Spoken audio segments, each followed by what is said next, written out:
ಈ ಕಾರ್ಯಕ್ರಮದಲ್ಲಿ ಉಪಸ್ಥಿತರಿರ್ತಕ್ಕಂಥ ಸಮಸ್ತ ಬಸವ ಬಳಗದ ಎಲ್ಲ ಭಕ್ತರಿಗೆ ತಮ್ಮೆಲ್ಲರ ಶ್ರೀಪಾದಗಳಿಗೆ ನನ್ನ ಹಣೆ ಮಾಡಿದ್ದು. ಆತ್ಮೀಯ ಶರಣಬಾಂಧವರೇ, ವೀರ ವೈರಾಗ್ಯ ನಿಧಿ ಜ್ಞಾನದ ಶಿಖಾಮಣಿಯೇ ಆಗಿರ್ತಕ್ಕಂಥ ಅಕ್ಕಮಹಾದೇವಿ ತಾಯಿಯವರ ಇಂದು ಜಯಂತಿ. ಹಾಗಾಗಿ ಅಕ್ಕಮಹಾದೇವಿ ತಾಯಿಯವರ ಜಯಂತಿಯ ಹಾರ್ದಿಕ ಶುಭಾಶಯಗಳನ್ನ ತಮಗೆಲ್ಲರಿಗೂ ತಿಳಿಸುತ್ತಾ, ಅಕ್ಕಮಹಾದೇವಿ ಇಷ್ಟು ಮೇರು ಪರ್ವತಕ್ಕೆ, ಅಧ್ಯಾತ್ಮದ ಮೇರು ಪರ್ವತಕ್ಕೆ ಯಾವ ರೀತಿ ಏರಿದ್ರು, ಅಕ್ಕ ಅನ್ನೋದ್ರೊಳಗೆ ಎಂತ ಒಂದು ಶಕ್ತಿ ಅಡಗಿದೆ. ಅಕ್ಕನ ಜೀವನ ಚರಿತ್ರೆಯನ್ನ ಕುರಿತು ತಾವು ಒಂದ್ 4 ವಿಚಾರಗಳನ್ನ ವ್ಯಕ್ತಪಡಿಸ್ರಿ ಅಂತ ನಮ್ಮ ಮಡಪತಿ ಅಣ್ಣನವರು ಫೋನ್ ಮಾಡಿದಾಗ ನನಗನಿಸ್ತು, ಇದಕ್ಕಿಂತ ಸುದೈವ ಯಾವುದ್ರಿ? ಅಕ್ಕನ ಬಗ್ಗೆ ಮಾತಾಡೋದಂದ್ರೆ ಆನಂದ, ಅಕ್ಕನ ಬಗ್ಗೆ ಮಾತಾಡೋದಂದ್ರೆ ಒಂದು ಮೈಯೆಲ್ಲ ಜುಮ್ ಅನ್ನಿಸ್ತಕ್ಕಂಥದ್ದು. ಯಾಕಂದ್ರೆ ನಮ್ಮ ಶರಣ ಸಾಹಿತ್ಯನೇ ಹಂಗದರಿ. ಹೀಗಾಗಿ ನಾವೆಲ್ಲ ಸರ್ವಸಾಮಾನ್ಯವಾಗಿ ನೋಡ್ತೀವಿ, ಆದರೆ ಅಕ್ಕನ ವಿಶೇಷತೆ ಏನು ಅನ್ನೋದನ್ನ ನಾವು ಒಂದ್ ಸ್ವಲ್ಪ ಆಳವಾಗಿ ನಾವು ನೋಡಿದಾಗ ಆದ್ಮೇಲೆ ನೀವು ಕೇಳಿದಿರಿ ಏನಂದ್ರೆ, ಗರ್ಭದೊಳಗ ಮಗು ಇರ್ಲಕ್ಕಾಗಿ ನಾವು ಯಾವ ರೀತಿ ಬೆಳೆಸಬೇಕು ಅಂತ. ಈಗ ನೀವು ನೋಡ್ರಿ, ಜೀಜ ಮಾತಾ ಶಿವಾಜಿ ಮಹಾರಾಜನನ್ನ ಹೊಟ್ಟಿ ಒಳಗಿಂದ ಬೆಳೆಸಿದಳ್ರಿ. ಹಂಗ ಅಕ್ಕ ಮಹಾದೇವಿ ಇಷ್ಟು ಅಧ್ಯಾತ್ಮದ ಒಂದು ಶಿಖರ ಏರ್ಬೇಕಾದ್ರೆ ಹೊಟ್ಟೆ ಒಳಗಿಂದ ತಯಾರಾಗಿ ಬಂದೊಳಂತ್ರಿ. ಯಾವ ರೀತಿ ಅವಳ ತಾಯಿ ಅವಳನ್ನ ಸಿದ್ಧಪಡಿಸಿ ಈ ಧರೆಗೆ ತಂದೋಳು ಅನ್ನುವಂಥದ್ದನ್ನ ವಿಶೇಷವಾಗಿ ಇಲ್ಲಿ ನಾವು ನೋಡೋಣ. ಆದ್ಮೇಲೆ ನೋಡ್ರಿ ಏನಂದ್ರೆ, ನಮ್ಮ ಕರ್ನಾಟಕ ರಾಜ್ಯದ ಏನು ಶಿವಮೊಗ್ಗ ಜಿಲ್ಲೆ ಶಿಕಾರಿಪುರ ತಾಲೂಕಿನ ಉಡುತಡಿ ಅನ್ನುವಂತ ಗ್ರಾಮ ನೋಡ್ರಿ. ಈಗ ಉಡುತಡಿ ಆಯ್ತು, ಅದಕ್ಕಿಂತ ಪೂರ್ವದ ಹೆಸರು ಉಡುವಣಿ ಅಂತಿತ್ತು. ಹೆಂಗ್ ಉಡುತಡಿ ಆಯ್ತು ಅಂತ ಸಮಯ ಸಿಕ್ಕರೆ ಹೇಳ್ತೇನೆ ನಾನು. ಆ ಗ್ರಾಮದೊಳಗ 2 ಶರಣ ದಂಪತಿಗಳು ಜೀವನ ಮಾಡ್ತಿದ್ರು. ಎಂತ ಶರಣ ದಂಪತಿಗಳಂದ್ರೆ, ಅವ್ರದ್ದು ಜೀವನ ಚರಿತ್ರೆ, ನಾವು ಶರಣರ ಜೀವನ ಚರಿತ್ರೆ ಯಾಕೆ ಓದ್ಬೇಕ್ರಿ ಅಂದ್ರೆ, ನಮ್ಮ ಜೀವನ ಹಸನು ಮಾಡ್ಕೊಳಕ್ ಓದ್ಬೇಕ್ರಿ. ಎಂತ ದಾಂಪತ್ಯ ಜೀವನ ನಡೆಸ್ತಿದ್ರು ನಿರ್ಮಲ ಶೆಟ್ಟಿ ಮತ್ತು ಸುಮತಿ ಅನ್ನುವಂತ ದಂಪತಿಗಳಂದ್ರೆ, ದಿನ ಮುಂಜಾನೆ ಹೇಳೋದು, ದೈನಂದಿನ ಕಾರ್ಯಕ್ರಮ ಎಲ್ಲ ಮುಗಿಸ್ಕೊಳ್ಳೋದು, ಮುಂಜಾನೆ ಪೂಜೆ ಮಾಡ್ಕೊಳ್ಳೋದು, ಪ್ರಸಾದ ಮಾಡ್ಕೊಳ್ಳೋದು, ಕಾಯಕಕ್ಕೆ ಹೋಗೋದು, ಮತ್ತೆ ಮಧ್ಯಾಹ್ನ ಬರೋದು, ಮತ್ತೆ ಪೂಜೆ ಮಾಡ್ಕೊಳ್ಳೋದು, ಪ್ರಸಾದ ಜಂಗಮರಿಗೆಲ್ಲ ಪ್ರಸಾದ ಬಿಡಿಸ್ತಕ್ಕಂಥದ್ದು, ಮತ್ತೆ ಸಾಯಂಕಾಲ ಪ್ರಸಾದ ಮಾಡ್ಕೊಳ್ತಕ್ಕಂಥದ್ದು. ಅದೇ ಊರೊಳಗ ಉಡುತಡಿ ಅನ್ನುವಂತ ಗ್ರಾಮದೊಳಗ ಉರಿಲಿಂಗ ದೇವರು ಅನ್ನುವಂಥವ್ರು ಮಠದೊಳಗ ಪ್ರವಚನ ಮಾಡ್ತಿದ್ರು. ಸಾಯಂಕಾಲ ದಿನ ಹೋಗಿ ಪ್ರವಚನ ಕೇಳೋದು, ಇದು ದೈನಂದಿನ ರುಟೀನ್ ಕೆಲಸ ಆಗಿತ್ರಿ. ಯಾರ್ದು? ನಿರ್ಮಲ ಶೆಟ್ಟಿ ಮತ್ತು ಸುಮತಿ ದಂಪತಿಗಳು. ಒಂದಿನ ಎಲ್ಲರೂ ಪ್ರವಚನ ಕೇಳಿದ್ರು, ಎಲ್ಲರೂ ಎದ್ದು ಹೋದ್ರಿ. ಆದ್ರೆ ಸುಮತಿ ತಾಯಿ ಹಂಗೆ ಕುಂತಿದ್ರಿ. ಅವ ಗುರುಗಳು ಹೇಳಿದ, ಗುರುನೇ ನೋಡ್ರಿ. ಯಾವಾಗ್ನು ಗುರು ಅಂದ್ರು, ಯಾಕೆ ತಾಯಿ ನಿನ್ನ ಮನ್ಸಿನಾಗ ಏನೋ ಒಂದು ದುಗುಡದ, ಏನೋ ಒಂದು ಕೇಳಬೇಕಲ್ಲತ್ತೀನಿ, ನೀ ಕೇಳೋದು ಏನದ ಅಂತ. ಆವಾಗ ಸುಮತಿ ಹೇಳ್ತಾಳೆ, ನೋಡ್ರಿ ಗುರುಗಳೇ, ನನ್ನ ಮದುವೆ ಆಗಿ ಸುಮಾರು ವರ್ಷ ಆಯ್ತು, ಆದ್ರೆ ನನ್ನ ಮಕ್ಕಳೇ ಆಗ್ಲಿಲ್ಲ. ನಾ ಏನ ಕೆಟ್ಟ ಮಾಡಿನೇನು? ಇಲ್ಲ. ದಿನಾ ಪೂಜೆ ಮಾಡ್ಕೋತೀನಿ, ದಿನಾ ಪ್ರಸಾದ ಬಡಿಸ್ತೀನಿ, ಜಂಗಮ ಸೇವೆ ಮಾಡಿಸ್ತೀನಿ, ಎಲ್ಲ ಮಾಡ್ತೀನಿ. ಆದ್ರೆ ನಮ್ಮ ಮನೆ ಆಜು ಬಾಜು ಮದುವೆ ಆಗಿ 1 ವರ್ಷದೊಳಗೆಲ್ಲ ಮಕ್ಕಳಾಗ್ಯದ. ಯಾಕೆ ಆಗ್ತಾ ಇಲ್ಲ? ನನ್ಗಿಂದ ಏನ್ ತಪ್ಪಾಗ್ಲತ್ತದ? ನನ್ ಭಕ್ತಿ ಒಳಗೆ ಏನ್ ತಪ್ಪದ? ಪರಮಾತ್ಮ ನನಗೆ ಯಾಕೆ ಫಲ ಕೊಡ್ಲಕ್ ತಡ ಮಾಡತನ ಅಂತ ಕೇಳಿದ್ರು ಅಂತ. ಅವ ಗುರುಗಳು ಹೇಳ್ತಾರೆ, ಬಹಳ ಪ್ರೀತಿ ಹಸನ್ಮುಖರಾಗಿ ಗುರುಗಳು ಹೇಳ್ತಾರೆ, ನೋಡಮ್ಮ ಸುಮತಿ, ಒಂದು ದೃಷ್ಟಾಂತ ಕೊಟ್ಟು ಹೇಳ್ತಾರೆ. ಒಂದು ಹೊಲ ಅದ ಅಂತಿಕೋ, ಆ ಹೊಲದೊಳಗ ಮನೇಲಿ ಯಜಮಾನ್ರು ಬಿ ಹೋಗಿ ದುಡಿತಾರ, ಹೊರಗಿನವ್ರು ಕೂಲಿ ಆಳುಗಳು ಬಂದು ದುಡಿತಾರ. ಸಾಯಂಕಾಲ ಆಯ್ತು ಅಂತಂದ್ರೆ ಮನಿ ಯಜಮಾನ, ಹೊಲದ ಯಜಮಾನ ಯಾರಿಗೆ ಕೂಲಿ ಕೊಡ್ತಾನ್ರಿ? ಮನೆಗಿನವ್ರಿಗೆ, ಹೊರಗಿನವ್ರಿಗೆ? ನೀವೇ ಹೇಳ್ಬೇಕು. ಹೊರಗಿನವ್ರಿಗೆ ಕೊಟ್ಟು ಕಳಿಸ್ತೀವಲ್ಲ ಅಂದ್ರೆ ಅರ್ಥ ಮನೆಗಿನವ್ರ ಮೇಲೆ ಜೀವ ಇಲ್ಲ ಅಂತಲ್ಲ. ಆ ಅವನಿಗೆ ಗೊತ್ತು ಮನೆ ಒಳಗೆ ಏನಂತ, ಈ ಭೂಮಿಗೆ ಮುಂದಿನ ಯಜಮಾನ ಮನೆಯವರಿದಾರ ಅಂತ ತಿಳ್ಕೊಂಡು ಮನೆಯವರಿಗೆ ಸಂಬಳ ಕೊಡಂಗಿಲ್ಲ, ಕೂಲಿ ಕೊಡಂಗಿಲ್ಲ. ಅದಕ್ಕೆ ನೋಡು, ನಿನಗ ಮಕ್ಕಳಾಗ್ಲಕ್ ತಡ ಆಗ್ಲತ್ತ ಒಂದು ತಿಳ್ಕೊ, ಒಂದು ವಿಶೇಷವಾಗಿರ್ತಕ್ಕಂಥ ಪರಮಾತ್ಮನ ಶಕ್ತಿಯನ್ನೇ ಹೊತ್ತು ಈ ಧರೆಗೆ ಬರ್ತಕ್ಕಂಥ ಒಂದು ಮಗು ನಿನ್ನ ಗರ್ಭದೊಳಗೆ ಜನಿಸ್ತದೆ, ನಿನ್ನ ಮಕ್ಕಳಾಗ್ತವೆ, ಅದರೊಳಗೆ ಏನು ಸಂದೇಹನೇ ಇಲ್ಲ ಅಂತ ಗುರುಗಳು ಹೇಳಿದ್ರು. ನೋಡು, ಗುರು ಹೇಳ್ಯಾರ ಅಂದ ಬಳಿ ಅಚಲವಾದ ನಂಬಿಕೆ ರೀ ಗುರುವಿನ ಮ್ಯಾಗ ದಂಪತಿಗಳು. ಹಂಗೆ ಹೋಗ್ತಾಳೆ, ಗುರುಗಳು ಮಕ್ಕಳಾಗ್ತಾವ ಅಂತ ಹೇಳ್ಯಾರಲ್ಲ, ನಂಬಿಕೆ ನಿಂತೆ ಉದ್ದಳು. ಮುಂದೊಂದ್ ದಿನ ಗರ್ಭ ತುಂಬಿತು, ಗರ್ಭವತಿ ಆದೋಡ್ರಿ. ಆದಾಗ ದಿನ ಅವ್ರದ್ದು ಒಂದು ದಿನನಿತ್ಯದ ಒಂದು ಜೀವನ ನಡೀತಿದ್ದಲ್ಲ, ಮತ್ತೆ ಬಂದು ಹಿಂಗೆ ಪ್ರವಚನದಾಗ ಸಾಯಂಕಾಲ ಕೂತಿದ್ದಳು, ಗರ್ಭವತಿ ಇದ್ದಳು. ಆವಾಗ ಹಾಗೆ ಕೇಳ್ತಾಳ, ಗುರುಗಳೇ ನನಗೊಂದು ಕನಸು ಬಿದ್ದದ, ಆ ಕನಸಿನ ರಹಸ್ಯ ಏನದ ಅಂತ ನನಗೆ ಗೊತ್ತೇ ಆಗಲ್ಲ ಹೋಗ್ಯ ನೋಡ್ರಿ ಗುರುಗಳೇ ಅಂತ ಹೇಳೋದು. ಏನದು ಎಂತ ಕನಸು ಅಂತಂದ್ರೆ ಆಕೆ ಹೇಳ್ತಾಳೆ, ಸುಮತಿ ಏನಂತ ನೋಡ್ರಿ, ಒಂದು ಬೆಟ್ಟದ ಹಿಂದ್ಗಡೆ ಒಬ್ಬ ಜಟದಾರಿ ಲಿಂಗ ಪೂಜಕ್ ಹಿಂಗ್ ಕುಂತಿದ್ದಾನೆ, ಇಷ್ಟಲಿಂಗ ಪೂಜಕ. ಆ ಲಿಂಗದ ಮೇಲೆ ಇರ್ತಕ್ಕಂತ ಹೂ ಆ ಬೆಟ್ಟದ ಮೇಲೆ ಉರುಳ್ಕೋತ ಬಂದು ನನ್ನ ಉಡಿ ಒಳಗ್ ಬಿತ್ತು. ಕ್ಷಣ ಕಾಲ ನನ್ನ ಉಡಿ ಒಳಗೆ ಇತ್ತು, ಆಮೇಲೆ ಮಾತು ವಾಪಸ್ ಹೋಯ್ತು ಗುರುಗಳೇ. ಇದು ಏನು ನನಗೆ ಗೊತ್ತೇ ಆಗ್ಲಿಲ್ಲ. ಅವಾಗ ಕನ್ಸು ಬೀಳ್ತಿದ್ದು ಅಂದ್ರೂ ಹೆಂಗ್ ಬೀಳ್ತಿತ್ತು ನೋಡ್ರಿ. ನಾವು ಯಾವ ರೀತಿ ಕಲ್ಪನೆ ಮಾಡ್ತೀವಿ ಅದೇ ರೀತಿ ಕನಸುಗಳು ಬೀಳ್ತಾವ್ರಿ. ಕನಸಿಗೆ ಕಲ್ಪನೆಯೇ ಆಸರೆ ಅಂತ ಒಬ್ಬ ಕವಿನೂ ಹೇಳ್ತಾರೆ. ಆವಾಗ ಗುರುಗಳು ಹೇಳ್ತಾರೆ, ನೋಡಮ್ಮ, ಒಂದು ಹೂ ಉಳ್ಕೋತ ಬಂದು ನೀನು ಉಡಿ ಒಳಗೆ ಬಿತ್ತದಂತ ತಿಳ್ಕೊ, ನಿನಗೊಂದು ಹೆಣ್ಮಗು ಹುಡ್ತದೆ. ಮೊದಲನೇ ಮಾತು. ಅತಿ ಹೋದ್ರು ಹೆಣ್ಣು ಹುಟ್ಲಿ ಗಂಡು ಹುಟ್ಲಿ ನನಗೇನಿಲ್ಲ ಗುರುಗಳೇ, ಆದ್ರೆ ಅದು ಹೂ ನನ್ನ ಬಲ್ಲೇ ಇರ್ಬೇಕಿತ್ತಲ್ಲ, ವಾಪಸ್ ಯಾಕೆ ಹೋಯ್ತು? ಆವಾಗ ಗುರುಗಳು ಹೇಳ್ತಾರೆ, ನೋಡಮ್ಮ, ಎಷ್ಟೋ ವರ್ಷಗಳಿಂದ ನಿನ್ನ ಮನಸ್ಸು ಬರಡಾಗಿ ಹೋಗ್ಯದ ಮಕ್ಕಳಿಲ್ದಾಗ. ಆ ಹುಟ್ಟುವಂತ ಮಗು ಕೇವಲ ನಿನ್ನ ಮನಸ್ಸನ್ನ ತಣಿಸ್ಲಕ್ ಹುಟ್ಟದಲ್ಲ. ಜಗತ್ತಿನ ಎಷ್ಟೋ ಜನ ಹೆಣ್ಮಕ್ಳು ಎಷ್ಟೋ ಸಂಕೋಲೆಗಳಿಗೆ ಒಳಗಾಗಿದ್ದಾರೆ, ಹೌದಿಲ್ಲ? ಎಂತೆಂತ ಪದ್ಧತಿಗಳು ಬಂದ್ರಿ, ಎಲ್ಲ ಹೆಣ್ಮಕ್ಳ ಮೇಲೆ ಪ್ರಯೋಗ ರೀ.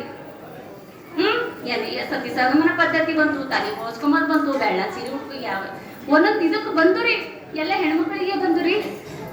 ಅದಕ್ಕೆ ನೀನು ಹುಡ್ತಕ್ಕಂಥ ಮಗು ಕೇವಲ ನಿನ್ನ ಮನೆ ಅಷ್ಟೇ ಬೆಳಗೋದಿಲ್ಲ, ಇಡೀ ಜಗತ್ತನ್ನೇ ಬೆಳತಕ್ಕಂಥ ಒಂದು ಮಗು ಹುಡ್ತದ. ನಿಶ್ಚಿಂತವಾಗಿ ಪರಮಾತ್ಮನ ಧ್ಯಾನದಲ್ಲಿ ಇರು ತಾಯಿ ಅಂತೇಳಿ ಗುರುಗಳು ಹೇಳ್ತಾರೆ. ಯಾರಿಗೆ? ಸುಮತಿ ತಾಯಿಗೆ. ಏನ್ ತುಂಬಿದ ಗರ್ಭಿಣಿ ನೋಡ್ರಿ ಯಾರು ಸುಮತಿ. ಮನೆಗೆ ಹೋದಳು ಬಹಳ ಆರಾಮಾಗಿ ಪರಮಾತ್ಮ ಧ್ಯಾನ ಎಲ್ಲ ಮಾಡ್ಕೊತ ನೋಡಿ. ತ್ರಿಕಾಲ ಪೂಜೆ ಒಳಗೆ ಆಕಿ ಗರ್ಭಿಣಿ 9 ತಿಂಗಳ ಕಾಲ ಪೂಜೆ ಪಾಠದಾಗೆ ಇರ್ತಿದ್ದೋಡ್ರಿ. ಅದಕ್ಕೆ ಗಂಡ ನಿರ್ಮಲ ಶೆಟ್ಟಿ ಸಂಪೂರ್ಣ ಸಹಕಾರ ಮಾಡ್ತಿದ್ದೋಡ್ರಿ. ಆಮೇಲೆ ಅವತ್ತಿನ ದಿನ ನೋಡ್ರಿ, 1 ವರ್ಷದಾಗ 12 ತಿಂಗಳು 12 ಹುಣ್ಣಿಮೆಗಳು. ಎಲ್ಲಕ್ಕಿಂತ ಪ್ರಖರವಾಗಿ ಹಾಲಿನಂತ ಬೆಳಕು ಕೊಡ್ತಕ್ಕಂಥ ಹುಣ್ಣಿಮೆ ಅಂದ್ರೆ ದವನದ ಹುಣ್ಣಿಮೆ, ಇವತ್ತಿನ ಹುಣ್ಣಿಮೆ. ಅವತ್ತು ಹುಣ್ಣಿಮೆ ಇತ್ತು, ರಾತ್ರಿ 12 ಗಂಟೆ. ಸುಮತಿಗೆ ಭೀಕರವಾಗಿರ್ತಕ್ಕಂಥ ಹೆರಿಗೆ ನೋವು ಶುರು. ಅದು ಎಂತ ಹೆರಿಗೆ ನೋವು, ಅದು ಪಡಿಸ್ತಕ್ಕಂಥ ಹೆರಿಗೆ ನೋವು. ಅದನ್ನ ನೋಡಿ ಗಂಡನಿಗನ್ನಿಸ್ತು, ಅಯ್ಯೋ ನನ್ನ ಹೆಂಡತಿಗೆ ಏನಾರ ಆಯ್ತದೋ ಏನೋ ಅಂತ. ಒಂದ್ ಕಡೆ ಗಂಡನಿಗೆ ಖುಷಿ, ಏನಂತ ಇಷ್ಟು ವರ್ಷ ನನ್ನ ಮನಸ್ಸು ಎಲ್ಲ ಬರಡಾಗಿ ಹೋಗಿತ್ತು, ಒಂದು ಮಗು ಇದ್ದಿಲ್ಲ ಮನಿ ಒಳಗ, ಆದ್ರೆ ಈಗ ಒಂದು ಮಗು ಹುಟ್ಲತ್ತದಂತ ಖುಷಿ. ಒಂದ್ ಕಡೆ ಹೆಂಡತಿಗೆ ಪ್ರಸೂತಿ ಬೇನೆ ಭೀಕರ ಇರ್ತಿದ್ದು, ಅವಳಿಗೆ ಏನಾಗುತ್ತೋ ಅನ್ನುವಂತ ದುಗುಡ. ಇವೆರಡರ ಮಧ್ಯೆ ಯಾರಿದ್ದುರ್ರಿ? ನಿರ್ಮಲ ಶೆಟ್ಟಿ ಇದ್ರು ನೋಡ್ರಿ. ಆವಾಗ ಬಾಣಂತನ ಮಾಡಿಸ್ಲಿಕ್ಕೆ ಒಬ್ಬಳು ಮಂಗಳಮ್ಮ ಅನ್ನುವಂತ ಸೂಲ್ಗಿತ್ತಿ ಬರ್ತಾರೆ. ಸೂಲ್ಗಿತ್ತಿ ಅಂದ್ರೆ ಬಾಣಂತನ ಮಾಡಿಸ್ಲಕ್ ಬರ್ತಿದ್ರು ನೋಡ್ರಿ. ಅವ್ರಿಗೆ ಹೇಳ್ತಾರಂತ್ರಿ, ಸೂಲ್ಗಿತ್ತಿ ಬಂದಾಗ ಅತಿ ಹೇಳ್ತಾಳೆ, ನೋಡ್ರಿ ನನ್ನ ಜೀವನಮಾನದಾಗ ಎಷ್ಟೋ ಬಾಣಂತನಗಳು ಮಾಡಿಸಿದೆ ನಿರ್ಮಲ ಶೆಟ್ಟಿ ಅವರೇ, ಆದ್ರೆ ಈ ರೀತಿ ಪ್ರಸೂತಿ ಅಂದ್ರೆ ಬಾಣಂತನದ ಬೇನೆಗಳು, ಇಷ್ಟು ಭೀಕರ ಬೇನೆಗಳು ಎಲ್ಲೂ ನೋಡೇ ಇಲ್ಲ ಅಂತ ಹೇಳ್ತಾಳೆ. ಎಂತ ಭೀಕರ ಪರಿಸ್ಥಿತಿ ಅಂದ್ರೆ ಯಾವುದು, ಬಾಣಂತನೇ ಆಗೋದಿಲ್ಲ ಅಂತ ಬೇನೆ. ರಾತ್ರಿ 12 ಗಂಟೆಗೆ ಶುರು ಆಗಿದೆ ಬೇನೆ, ಪೂರ್ತಿ ನೋಡ ಬ್ರಾಹ್ಮಿ ಮುಹೂರ್ತ ಅಂತ ಹೇಳ್ತೀವಿ ನಾವು 3 ಗಂಟೆಗೆ. 3 ಗಂಟೆಗೆ ಅಂದ್ರೆ 12 ಗಂಟೆಯಿಂದ 3 ಗಂಟೆ ತನಕ ಬೇನೆ ತಿಂದು 3 ಗಂಟೆಗೆ ಆ ಮನೆ ಒಳಗ ಇಂಥ ಒಂದು ಅಳು, ಇಂಥ ಒಂದು ಧ್ವನಿ ಝೇಂಕರಿಸುದಪ್ಪ ಅಂತಂದ್ರೆ ಮೈ ಎಲ್ಲ ಜೂಮ್ ಅನ್ನು ಹಂಗ ಒಂದು ಹೆಣ್ಣು ಮಗು ಹುಟ್ಟಿ ಅಳತಕ್ಕಂತ ಮಗು ಹುಟ್ಟಿದ ತಕ್ಷಣ ಅಳ್ತಾವಲ್ರಿ, ಅಳುವಂತ ಒಂದು ಧ್ವನಿ ಝೇಂಕಾರವಾಗ್ತದೆ. ಚಪ್ಪಾಳೆ ಟ್ರಕ್ ಮೇಲೆ ಹುಟ್ಟುಗಳು. ಆವಾಗ ಮಗಳಮ್ಮ ಹೇಳ್ತಾಳೆ ಬಂದು, ನೋಡ್ರಿ ನಿರ್ಮಲ ಶೆಟ್ಟಿ ಅವರೇ, ಇಷ್ಟ ದಿನ ಮಕ್ಕಳಾಗಿಲ್ಲ ಅಂತಿದ್ರಿ, 10 ಹಡಕ್ಕಿಂತ ಮುದ್ದಿನಂತ ಮಗು ಹೆತ್ತಿದ್ರಿ ನೀವು ಅಂತ ಹೇಳಿ ಹೇಳ್ತಾಳೆ.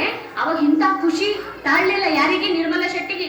ನೋಡ್ರಿ, ಇಷ್ಟು ವರ್ಷ ಬಳಿಕ ಮಗು ಆಗಿದೆ, ಒಂದ್ ಹೆಣ್ಣು ಮಗು ಮನೆ ಒಳಗ. ಅಲ್ಲಿ ಹೋಗಿ ಮಗುವಿನ ಮುಖ ನೋಡ್ಬೋದಿತ್ತು ನಿರ್ಮಲ ಶೆಟ್ಟಿ, ನೋಡ್ಲಿಲ್ಲ. ಖುಷಿ ಇಂಥ ಸಂತಸದ ವಿಷಯ ಯಾರಿಗೆ ಹೇಳ್ಬೇಕು? ಮಠದೊಳಗೆ ಯಾರಿದ್ರು? ಗುರುಲಿಂಗ ದೇವರು ಗುರುಗಳಿದ್ರ, ಗುರುಗಳಿಗೆ ಹೇಳ್ಬೇಕು ಅಂತ ಓಡ್ಕೋತು ಮಠಕ್ಕೆ ಹೋಗೋದ್ರೊಳಗಾಗಿ ಎಲ್ಲಾ ಶಿಷ್ಯರು ಎದ್ದೋರೇ ಇರ್ತಾರೆ. ಕೇಳ್ತಾರೆ, ಯಾಕಪ್ಪ ಎದ್ದಿರಿ ಅಂದ್ರೆ ಏನೋ ಗೊತ್ತಿಲ್ಲ ರೀ, ನಮ್ ಗುರುಗಳು ರಾತ್ರಿ 12 ಗಂಟೆಲಿಂದ ರೂಮಿನಾಗ ಹೋಗ್ಯಾರ, ಲಿಂಗ ಪೂಜೆನೆ ಮಾಡತ್ತಾರ. 12 ಹಿಡ್ದು ಎಂದೂ ಮಾಡಿಲ್ಲ, 12 ರಾತ್ರಿ 12ಕ್ಕ, ಆದ್ರ ಇವತ್ತ 12ಕ್ಕೆ ಲಿಂಗ ಪೂಜೆ ಕುಂತಾರ್ರಿ ಅಂತ. ಇವ್ರು ಒಳಗ್ ಹೋಗ್ತಾರೆ. ನಿರ್ಮಲ ಶೆಟ್ಟಿ ಒಳಗ್ ಹೋಗಿ ಬಾಗಿ ತೆಗೆದ್ರೊಳಗಾಗಿ ಲಿಂಗ ಪೂಜೆ ಕುಂತಿದ್ರು ಗುರುಲಿಂಗ ದೇವರು ಅಲ್ಲಿ ಗುರುಗಳು. ಅವ್ರು ಹೇಳ್ತಾರೆ ಕಣ್ಣು ಮುಚ್ಚೆ, ನಿರ್ಮಲ ಶೆಟ್ಟಿ ಹೆಣ್ಣು ಮಗು ಆಗಿದೆಯಲ್ಲ, ಅಭಿನಂದನೆಗಳು ಅಂತ. ಅವಾಗ ಅವ್ರು ಹೇಳ್ತಾರೆ, ನನಗೇನು ಹೆಣ್ಣು ಮಗು ಆಯ್ತು, ಆ ಒಂದು ಇದ್ರೊಳಗ ನಾನು ಎಚ್ಚರಿಕೆ ಇದ್ದೀನಿ, ನೀವ್ ಯಾಕೆ ಲಿಂಗ ಪೂಜೆ ಕುಂತೀರಿ ಇವತ್ತ 12 ಗಂಟೆಲಿಂದ ಅಂತ ಕೇಳಿದ್ರು. ಆವಾಗ ಗುರುಗಳು ಹೇಳ್ತಾರೆ, ಇವತ್ತ ಎಂತ ಒಂದು ಅಗಾಧವಾಗಿರ್ತಕ್ಕಂಥ ಪರಾಪರ ವಸ್ತು ಪರಮಾತ್ಮನ ಒಂದು ಶಕ್ತಿಯನ್ನೇ ಹೊತ್ತುಕೊಂಡು ಈ ಧರೆಗೆ ಒಂದು ಪವರ್ಫುಲ್ ಶಕ್ತಿ ಈ ಧರೆಗೆ ಮಗುವಾಗಿ ಹೆಣ್ಣಿನ ರೂಪದೊಳಗ ಧರೆಗೆ ಬರ್ತಾ ಇದೆ. ಅಂತ ಶಕ್ತಿಯನ್ನ, ಅಂತ ತಾಯಿಯನ್ನ ನಾನು ಇವತ್ತ ಬರಿ ಕೈಲಿ ಸ್ವಾಗತ ಮಾಡ್ಕೊಲೇನು? ಇಲ್ಲಲ್ಲ.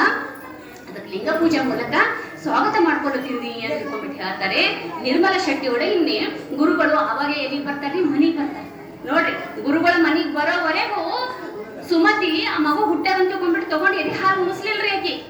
ಗುರುಗಳು ಬಂದ್ರು, ಮೈಯೆಲ್ಲ ಭಸ್ಮ ಧಾರಣೆ ಮಾಡಿದ್ರು. ಮಹಾಮಂತ್ರವಾಗಿರ್ತಕ್ಕಂಥ ಬಸವ ಓಂ ನಮ ಶಿವಾಯ, ಬಸವ ಓಂ ನಮ ಶಿವಾಯ ಅನ್ನುವಂತ ಮಹಾಮಂತ್ರವನ್ನ ಮಗುವಿನ ಕಿವಿಯೊಳಗ ಕೂಗಿ ಆಮೇಲೆ ಹಾಲು ಸಮ ತಾಯಿ ಎತ್ತಾಕಿ ಕೊಡ್ತಾರೆ. ನಾವೆಲ್ಲ ತೊಟ್ಟಲು ಇರ್ತೇವಲ್ಲ, ಹಂಗ 12ನೇ ದಿನಕ್ಕ ತೊಟ್ಟಲು ಕಾರ್ಯಕ್ರಮ ಇರ್ತದೆ. ಗುರುಗಳು ಬರ್ತಾರೆ. ಅವಾಗ ಆವ ಭಾವ ಮುಖದ ಆವ ಭಾವ ನೋಡಿನೇ ಹೆಸರಿಡ್ತಾರೆ. ನೀಳವಾಗಿರ್ತಕ್ಕಂಥ ಕಣ್ಣುಗಳು, ತಲೆ ತುಂಬಾ ಕೂದಲು, ಬೆಳದಿಂಗಳಂತ ಬಣ್ಣ, ಆಳವಾದ ಮೈಕಟ್ಟು, ಇವೆಲ್ಲ ನೋಡ್ಬಿಟ್ಟು ಗುರುಗಳು ಹೇಳ್ತಾರೆ ಏನಂತ? ಪರಾಪರ ವಸ್ತು ಪರಮಾತ್ಮನ ಮೀಸಲು ಸತಿ ಇವಳಾಗ್ತಾಳೆ, ಅದಕ್ಕೆ ಇವಳ ಹೆಸರು ಏನಿಕ್ಕರಿ ಮಹಾದೇವಿ ಅಂತ ಇಡೋಣ ಅಂತ ಹೇಳ್ತಾರೆ. ನೋಡಿ, ಮೀಸಲು ಅಂದ್ರೆ ಅರ್ಥ, ಮೀಸಲು ಅಂದ್ರೆ ಮುಟ್ಲಾರ, ಪರಾಪರ ವಸ್ತು ಪರಮಾತ್ಮ ಮುಟ್ಲಾರಂತ ಸತಿ ಈಕಿ ಆಗ್ತಾ. ಮುಂದ ಚೆನ್ನಮಲ್ಲಿಕಾರ್ಜುನೇ ತನ್ನ ಗಂಡ ಅಂತ ಒಪ್ಕೋತಾಳ, ಗಂಡ ಮುಟ್ಲಾರ್ದಂತ ಸತಿ ಈಕೆ ಆಗ್ತಾಳೆ ಅಂತ ತಿಳ್ಕೊಂಡ್ಬಿಟ್ಟು ಹೇಳ್ತಾರೆ. ಇವರು ಅಕ್ಕ ಮಹಾದೇವಿನಿ ಏನ್ ಮಾಡ್ತಾಳ? ದಿನ ತಂದೆ ತಾಯಿ ಜೊತೆ ಮಠಕ್ಕೆ ಹೋಗೋದು, ಅಲ್ಲಿ ಗುರುಗಳದು ಪ್ರವಚನ ಎಲ್ಲ ಕೇಳೋದು, ಇದೇ ಒಂದು ದೈನಂದಿನ ಕೆಲಸ ಆಗ್ತದೆ. ಗುರುಗಳಿಗೆ ಬಹಳ ಪ್ರೀತಿಯ ಒಂದು ಮಗು ಆಗಿ ಬೆಳಿತಾಳೆ. ಜೊತೆಗೆ ಏನಾಗ್ತದಪ್ಪ ಅಂದ್ರೆ, ಈ ಟೈಮ್ ಆಗಿದಾರ ಒಂದ್ ಸ್ವಲ್ಪ ಫಾಸ್ಟೇ ಓಡಿಸ್ತಾರೆ. ಅಲ್ಲಿ ಏನಾಗ್ತದ ಅಂದ್ರೆ 13 ವರ್ಷದೊಳಗಿದ್ದಾಗ ಅದೇ ಊರೊಳಗ ರಾಜನ ಮೆರವಣಿಗೆ ಬರ್ತದೆ. ಕೌಶಿಕ ರಾಜ ಅಂತ ನೀವು ಕೇಳಿರ್ತೀರಿ. ಮೆರವಣಿಗೆ ಬರ್ಬೇಕಾದ್ರೆ ಆ ರಾಜನ ದೃಷ್ಟಿ ಯಾರ ಮೇಲೆ ಹೋಗ್ತಾರೆ? ಬಹಳ ಸುರಸುಂದರಿ ಅಕ್ಕ ಮಹಾದೇವಿ. ಅವಳ ಮ್ಯಾಗ ಹೋಗಿ ಇಷ್ಟು ಸುಂದರಿ ಆಗಿರ್ತಕ್ಕಂಥವಳು ಕನ್ನೆ ನನ್ನ ದೃಷ್ಟಿ ಹೆಂಗ್ ಬೇಕಿಲ್ಲ. ಅವ್ರ ತಂದೆ ತಾಯಿ ಯಾರ ಕರ್ಸರಿ ಅರಮನೆಗ ಅಂತ ಕರೆಸ್ತಾರೆ. ಕರ್ಸಿನಾಗ ನೋಡ್ ನಿನ್ ಮಗಳಿಗೆ ಕೊಟ್ಟು ನನ್ನ ಮದ್ವೆ ಮಾಡ್ಬೇಕು. ಅವಾಗ ರಾಜ ಹೇಳೇನಂದ್ರೆ ಮುಗಿದೋಯ್ತ್ರಿ. ರಾಜ ಅಂದ್ರೆ ರಾಜಪ್ರಭುತ್ವ ಅಂದ್ರೆ ಅಂತಿಮ ಇದು ರೀ. ಈಗ ಹೆಂಗ್ ಪ್ರಜಾಪ್ರಭುತ್ವ ಅದ, ಆವಾಗ ರಾಜಪ್ರಭುತ್ವ. ರಾಜ ಹೇಳಿದ್ರೆ ಮುಗಿದೋಯ್ತಲ್ಲ, ಮತ್ತೊಂದು ಮಾತೇ ಇಲ್ಲ. ಮನಿಗ್ ಬರ್ತಾರೆ ಯಾರು? ಅಕ್ಕ ಮಹಾದೇವಿ ತಂದೆ ತಾಯಿ ಬಂದು ನೋಡು, ನಿನ್ನ ರಾಜಾಗ ನೀನು ಕೊಟ್ಟು ಮದ್ವೆ ಮಾಡ್ಬೇಕಂತ ಹೇಳ್ತಾರ. ರಾಜಾಗ ಎದುರು ಹಾಕೊಂಡು ನಾವು ಜೀವನ ಮಾಡಕ್ ಆಗೋದಿಲ್ಲ, ಅದಕ್ಕ ನೀ ಮದ್ವೆ ಮಾಡ್ಕೋಬೇಕಾಯ್ತದಮ್ಮ. ನೀನು ಹೇಳು, ನಿನಗೆ ಎಂತ ವರ ಬೇಕು, ನೀ ಏನೋ ವಿಚಾರ ಮಾಡಿದೀಯನ್ ಹೇಳು ಅಂದಾಗ ಅಕ್ಕ ಮಹಾದೇವಿ ಹೇಳ್ತಾಳೆ, ನಾನು ವಿಚಾರ ಮಾಡ್ತೀನಿ, ನಾ ಹೇಳ್ತೇನೆ ನನಗೆ ಎಂತ ಗಂಡ ಬೇಕು ಅನ್ನೋದನ್ನ ನಾ ಹೇಳ್ತೇನೆ ಅಂತ ಹೇಳ್ತಾಳೆ. ನೋಡ್ರಿ, ಅವಾಗ ಎಲ್ಲ ಮನೆಯೊಳಗೆ ಎಲ್ಲ ಎಂತ ಸಂಭ್ರಮ, ಮಂಗಳಮಯವಾಗಿರ್ತಕ್ಕಂಥ ಸಂಭ್ರಮ. ಯಾಕಂದ್ರೆ ಅಕ್ಕ ಮಹಾದೇವಿ ಹೇಳಲ್ಲ, ನನಗೆ ಎಂತ ವರ ಬೇಕು ಅನ್ನುವಂತ ನಾ ಹೇಳ್ತೇನೆ ನಿಮಗ ಅಂತ. ಅದಕ್ಕೆಲ್ಲ ಕಾಕ್ ಕುಂತಿದ್ರಿ. ಆವಾಗ ವಚನ ಅಕ್ಕ ಮಹಾದೇವಿದ ಎಲ್ಲಾ ವಚನಗಳು ಸರಿ ಸುಮಾರು ಎಲ್ಲಾ ವಚನಗಳು ಆಕಿನ ಜೀವನ ಚರಿತ್ರೆನೇ ಹೇಳ್ತಾವ ನನಗೆ ಅನ್ಸಿದ ಪ್ರಕಾರ. ಆಕಿ ಹೇಳ್ತಾಳ್ರಿ, ಫಸ್ಟ್ ವಚನದ ಪ್ರಥಮ ಸಾಲಿನಾಗ ಪ್ರಥಮ ಶಬ್ದನೇ ಅದರಿ. ಏನಂತ? ಸಾವಿಲ್ಲದ, ರೂಹಿಲ್ಲದ ಚಲುವಂಗೆ ನಾನು ಅಲ್ಲಿದ್ದೇನವ. ನೋಡ್ರಿ ಅಂದ್ರೆ ಸಾವಿಲ್ಲದ. ನೋಡ್ರಿ, ಎಲ್ಲರ ಯಾರ ಮದಿ ಮನ್ಯಾಗ ಕುಂತಿದ್ದೇವೆ ಅಂತ ತಿಳ್ಕೊಳ್ರಿ. ಆ ಮದಿ ಮನ್ಯಾಗ ಕುಂತ ಎಲ್ಲರ ಸಾವಿಂದು ತಿಥಿ ಮಾಡೋದು ಮತ್ತೊಂದು ಮಾತಾಡ್ತಾರೆ. ಏನಂತಾರೆ? ಅಪ್ಪೆಸಿ ಅಪ್ಪಿ ಯಾಕೆ ಮಾತಾಡ್ತಿದ್ದ ಸುಂಕುಳು ಅಂತಂತಾರೆ. ಅಕ್ಕ ಮದುವೆ ಫಸ್ಟಿಗೆ ಏನ್ ಹೇಳಿದ್ರು? ಸಾವಿಲ್ಲದ, ಹುಟ್ಟು ಸಾವಿರ್ಲಾರ್ದಂಥದ್ದು, ಇಲ್ಲದ, ರೂಪ ಇಲ್ಲದ ಆ ಅಂತ ಚಲುವನಿಗೆ ನಾವು ಬಂದಿದೆ ಅಂತೆಲ್ಲ ಹೋದ್ರ ಅವಾಗ ತಂದೆ ತಾಯಿ ಹೇಳ್ತಾರ, ಈಗ ಏನ್ ನಡೆಯಂಗಿಲ್ಲ, ಒಂದು ಕೌಶಿಕ ಮಹಾರಾಜನಿಗೆ ಮದುವೆ ಆಗ್ಬೇಕು, ಇಲ್ಲಾಂದ್ರೆ ನಾವು ಇದನ್ನೇ ಬಿಟ್ಟು ಹೋಗ್ಬೇಕು ಅಂದಾಗ ಏನೋ ಇದರ್ಲಿಂದ 3 ಷರತ್ತುಗಳನ್ನ ಕೊಡ್ತಾಳ ಅಕ್ಕ ಮಹಾದೇವಿ. ಯಾರಿಗೆ? ಕೌಶಿಕ ಮಹಾರಾಜನಿಗೆ. ಏನಂತ? ನಾನು ನಿನ್ನ ಮದುವೆ ಆಗ್ತೀನಿ, ಅದ್ರ 3 ಷರತ್ತುಗಳು ಅಂತ. ಅವ ಎಲ್ಲಾ ಕೇಳಾರ್ದೆ ಹೂನೆ ಅಂದ್ರಿ ರಾಜ. ಕೇಳಕ ನನ್ನ ಷರತ್ತುಗಳು ಅಂತ ಹೇಳಿದಳು ಅಕ್ಕ ಮಹಾದೇವಿ. ಏನು ಅಂದ್ರೆ, ಪ್ರಪ್ರಥಮವಾಗಿ ನಾನು ಇಷ್ಟಲಿಂಗೆ ಪೂಜೆ ಮಾಡ್ತಿರ್ಬೇಕಾದ್ರೆ ನನಗ ಅಡ್ಡಿ ಪಡಿಸಬಾರ್ದು. ಎರಡನೇದು, ನಾನು ಜಂಗಮನೆ ಕರೆದು ಪ್ರಸಾದ ಸೇವೆ ಮಾಡುತ್ತಿರ್ಬೇಕಾದ್ರೆ ನೀ ಅಡ್ಡಿ ಪಡಿಸಬಾರ್ದು. ಮೂರನೇದು ಏನಂದ್ರೆ, ನಾ ಎಲ್ಲಿವರೆಗೆ ನಿನಗೆ ಅನುಮತಿ ಕೊಡೋದಿಲ್ಲೋ ಅಲ್ಲಿವರೆಗೆ ನೀ ನನಗ ಮುಟ್ಟಬಾರ್ದು. 3 ಷರತ್ತುಗಳಿಗೂ ಒಪ್ಕೋತನ್ರಿ ಯಾರು? ಕೌಶಿಕ ಮಹಾರಾಜ. ಯಾವ ಮಕ್ಕಳು ಮಾತಾಡಬಾರ್ದು. 3 ಷರತ್ತುಗಳಿಗೆ ಒಪ್ಕೊಂಡಾಗ ಮದುವೆ ಆಗ್ತದೆ. ಅರಮನೆಗೆ ಹೋಗ್ತಾಳೆ ಯಾರು? ಅಕ್ಕ ಮಹಾದೇವಿ. ನೋಡ್ರಿ, ಅಲ್ಲಿ ಅರಮನೆಗೆ ಹೋದ ಬಳಿಕ ಅಕ್ಕ ಮಹಾದೇವಿ ವಿಭೂತಿ ಹಚ್ಕೊಳ್ಳೋದು, ಇಷ್ಟಲಿಂಗ ಹಾಕೊಳ್ಳೋದು, ರುದ್ರಾಕ್ಷಿ ಹಾಕೊಂಬೋದು, ಮೈ ತುಂಬಾ ವಿಭೂತಿ, ಎಲ್ಲರೂ ಶರಣಾರ್ಥಿ ಎಲ್ಲ ಹೇಳೋದು. ಇದು ನೋಡಿ ರಾಜವಿ ವಿಭೂತಿ ಹಚ್ಕೊಂಬೋದು, ಲಿಂಗ ಕಟ್ಕೊಂಡು, ರುದ್ರಾಕ್ಷಿ ಹಾಕೊಂಡು, ಶರಣಾರ್ಥಿ ಎಲ್ಲತ್ತು ಅಲ್ಲಿ ರಾಜ ಮನೆತನದೊಳಗಿನ ಹುಡುಗರು ಬೆಳಗೋರ್ ಸೂಟ ಪ್ರತಿ ಒಬ್ಬರು ವಿಭೂತಿ ಹಚ್ಕೊಂಬೋದು, ಲಿಂಗ ಹಾಕೊಂಬೋದು, ರುದ್ರಾಕ್ಷಿ ಹಾಕೊಂಬೋದು. ಅದು ಅರಮನೆ ಹೋಗಿ ಗುರು ಮನೆ ಐತ್ರಿ. ಯಾವುದು? ಕೌಶಿಕ ರಾಜ ಅಂತ. ನೋಡ್ರಿ, ಒಂದ್ಸರಿ ಇಷ್ಟು ಅಕ್ಕ ಮಹಾದೇವಿಗೆ ಇಷ್ಟು ಕೇಶ ಇದ್ದವ್ರು. ಕೇಶ ಅಂದ್ರೆ ಕೂದಲ ಎಷ್ಟಿದ್ದು, ಕೂದಲ ಮಣಸ್ಕೋತ ಮಹಡಿ ಮೇಡ ಕೂಡ್ತಾಳೆ. ದೂರಿಂದ ಅಕ್ಕ ಮಹಾದೇವಿ ನೋಡ್ಲಕ್ಕ ಗುರುಗಳು ಬರ್ತಾರ್ರಿ. ಇನ್ನೇನು ಅಯ್ಯೋ ಗುರುಗಳು ಬಂದರು ಅಂತ ತಿಳ್ಕೊಂಡ್ಬಿಟ್ಟು ಆಕಿ ಖುಷಿಯಿಂದ ಓಡ್ಕೋತ ಹೋಗ್ಬೇಕಾದ್ರೆ ರಾಜನಿಗೆ ಸಿಟ್ಟು ಬರ್ತದೆ. ಅಂತ ಸಿಟ್ಟು ಅಂದ್ರೆ ಏನ್ ನಮ್ಮೂರ್ ಮಠದಾಗಿಂದ ಒಬ್ಬರು ಗುರುಗಳು ಬರ್ಲತ್ತ ನೀ ಹಂಗ ರಾಣಿಯಾಗಿ ಓಡ್ಕೋತ ಹೋಯ್ಕೆಲ್ಲ ನೀದ್ರು ಅಂತ ಸೀರೆ ಹಿಡಿತಾನೆ. ಆವಾಗ ಹೇಳ್ತಾಳ, ರಾಜ ನೀನು ವಚನ ಭ್ರಷ್ಟ ಆದಿ, ನಾ ಹೇಳಸ್ತಕ ಮುಟ್ಬೇಡ ಅಂದಿದೆಲ್ಲ ಅದನ್ನು ನೀ ಮುಟ್ಟದಲ್ಲ, ನೀ ಮುಟ್ಟಿದಂತ ಇಂಥ ವಸ್ತ್ರನೇ ಬೇಡ ಅಂತ ಸೀರೆ ತೆಗೆದು ಕಿಸತ್ತಾಡ್ರಿ. ಮೈ ಎಲ್ಲ ನೋಡ್ರಿ ಇದು ಹೆಂಗ್ರಿ ಅರಮನೆ ಒಳಗ ರಾಜನ ಮಡದಿ ಬಟ್ಟಿನೇ ತೆಗೆದು ಬಿಟ್ಟಾಕಂದ್ರೆ ಸಾಮಾನ್ಯ ಮಾತ್ರಿ. ತಂದೆ ತಾಯಿ ತರಿಸ್ತಾರ, ತಂದೆ ತಾಯಿ ಬರ್ತಾರ, ಎಲ್ಲೋ ಬರ್ತಾರ, ಗುರುಗಳ್ದು ಎಲ್ಲೇ ಇರ್ತಾರ ನೋಡ್ರಿ. ಆವಾಗ ಅಕ್ಕ ಮಾದೇವಿ ತಂದೆ ತಾಯಿ ಕೇಳ್ತಾರ, ನೋಡಮ್ಮ ನೀನ ಸಣ್ಣಕ್ಕಿದ್ದಿ ಏನೋ ಅವಸರದಾಗಿಂತ ಮಾತಾಡಿರ್ಬೇಕು, ಈ ಊರೇ ಹೆಸರು ಏನಿತ್ರಿ ಮಾತ್ರ ಉಡುವಣಿ ಇತ್ತು ಹೌದಾ. ಆಮೇಲೆ ಅವ್ರು ಹೇಳ್ತಾರೆ ಬಟ್ಟಿ ಉಡು ತಡಿ, ಉಡು ಅಂದ್ರೆ ಹಾಕೋ, ತಡಿ ಅಂದ್ರೆ ಹೋಗ್ಬೇಡ, ಆಮೇಲೆ ಅದು ಉಡು ತಡಿ ಆಯ್ತು ಅಂತ ಹೇಳಿ ನಮ್ಮಲ್ಲಿ ಇತಿಹಾಸ ಬರುತ್ತೆ. ಎಲ್ಲರೂ ಹೇಳಿದ್ರು ಏನ್ ಇಲ್ಲ ಇಲ್ಲ ವಚನ ಭ್ರಷ್ಟ ಹಾಗೇನ ನಾ ಇರೋದಿಲ್ಲ, ಇನ್ನ ಹೋಗ್ತೆ ಅಂದ್ರೆ ಎಲ್ಲಿ ಹೋಗ್ತಿ ಇಲ್ಲ. ಅವಳಿಗೆ ಅಕ್ಕ ಮಹಾದೇವ್ ನೋಡ್ರಿ ಗುರುಲಿಂಗ ದೇವ್ರು ಏನು ಪ್ರವಚನ ಮಾಡ್ತಿದ್ರು, ಯಾವ ವಿಷಯ ಮೇಲೆ ಮಾಡ್ತಿದ್ರು ಅಂದ್ರೆ ಇಲ್ಲೇ ಕಲ್ಯಾಣದಾಗ ಬಸವಣ್ಣವ್ರೆಲ್ಲ ಬಸವಾದಿ ಶಿವಶರಣರೆಲ್ಲರೂ ಏನು ವಚನಗಳು ಬರೀತಿದ್ರು, ಆ ವಚನಗಳ ಮೇಲೆ ಪ್ರವಚನ ನಡೀತಿದ್ರಿ ಅಲ್ಲಿ. ಅಕ್ಕ ಮಹಾದೇವಿಗೊಂದು ಬಹಳ ಇಚ್ಛರಿ ಏನಂದ್ರೆ ಯಾವಾಗ ಬಸವ ಕಲ್ಯಾಣಕ್ಕೆ ಹೋಗ್ಬೇಕು, ಯಾವಾಗ ಬಸವಣ್ಣವ್ರಿಗೆ ನೋಡ್ಬೇಕು. ಒಂದು ಇನ್ನೊಂದು ಚನ್ನಬಸವಣ್ಣವರಿಂದ ಏನು ದೀಕ್ಷೆ ಪಡೆದಿದ್ದುಳ್ರಿ ಯಾರು ಅಕ್ಕ ಮಹಾದೇವಿ. ಆವಾಗ ದೀಕ್ಷೆ ಕೊಡುವಾಗ ಅಲ್ಲಿ ಕೈಯೊಳಗ ಲಿಂಗ ಇಷ್ಟ ಲಿಂಗವನ್ನ ಇಟ್ಟು ಹೇಳಿಸ್ತಾರೆ ಚನ್ನಬಸವಣ್ಣವ್ರು ಏನಂದ್ರೆ ಶರಣ ಸತಿ ಲಿಂಗ ಪತಿ. ಆಕಿನ ಬೈ ಒಳಗೆ ಒಂದಿರು ಲಿಂಗ ಪತಿ, ಲಿಂಗನೇ ಪತಿ ಅಂತ ಹೋದ ಬಳಿಕ ಇನ್ನೊಬ್ಬರು ಪತಿ ಅಂತ ನಾನು ಸ್ವೀಕಾರ ಮಾಡ ಹೆಂಗೆ ಇಲ್ಲ ಅಂತ ಮನಸ್ಸಿನ ನಿಶ್ಚಯ ಮಾಡ್ಕೊಂಡಿದ್ರು. ಆದ್ರೂ ಒಂದು ಎಲ್ಲರ ಒತ್ತಡದ ಮೇರೆಗೆ ಕೌಶಿಕ ರಾಜನಿಗೆ ಮದುವೆ ಆದ್ರು. ಅದು ಆಮೇಲೆ ಬಟ್ಟಿ ಎಲ್ಲ ಬಿಚ್ಚಿ ಮೈ ಎಲ್ಲ ಕ್ಲೇಶ ಮಾಡ್ಕೊಂಡು ನಿಂತಿದ್ರು.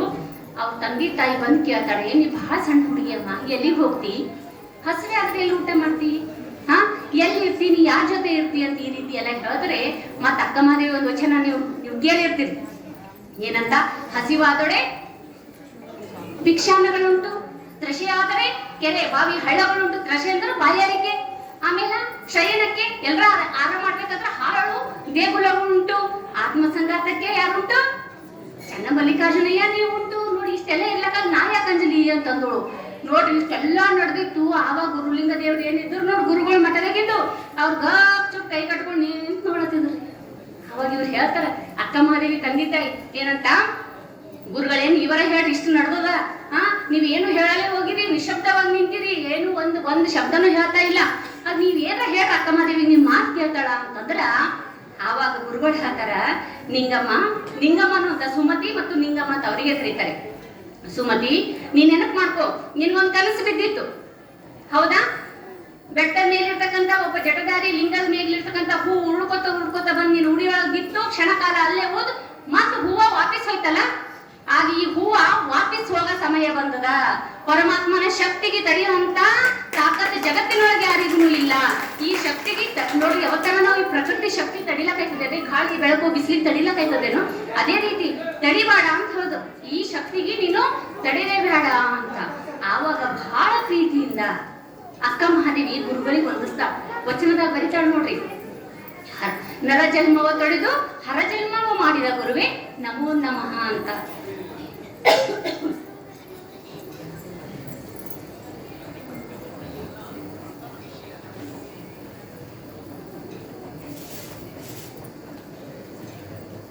ನೋಡ್ರಿ ಅಕ್ಕ ಮಹಾದೇವಿ ಮೈಯೆಲ್ಲ ಕೂದಲು ಹಾಕೊಂಡು ನಡ್ದೋಡ್ರಿ. ಊರ ಮಂದಿ ಸುಮ್ಮನೆ ಕೊಡ್ತಾರ್ರಿ.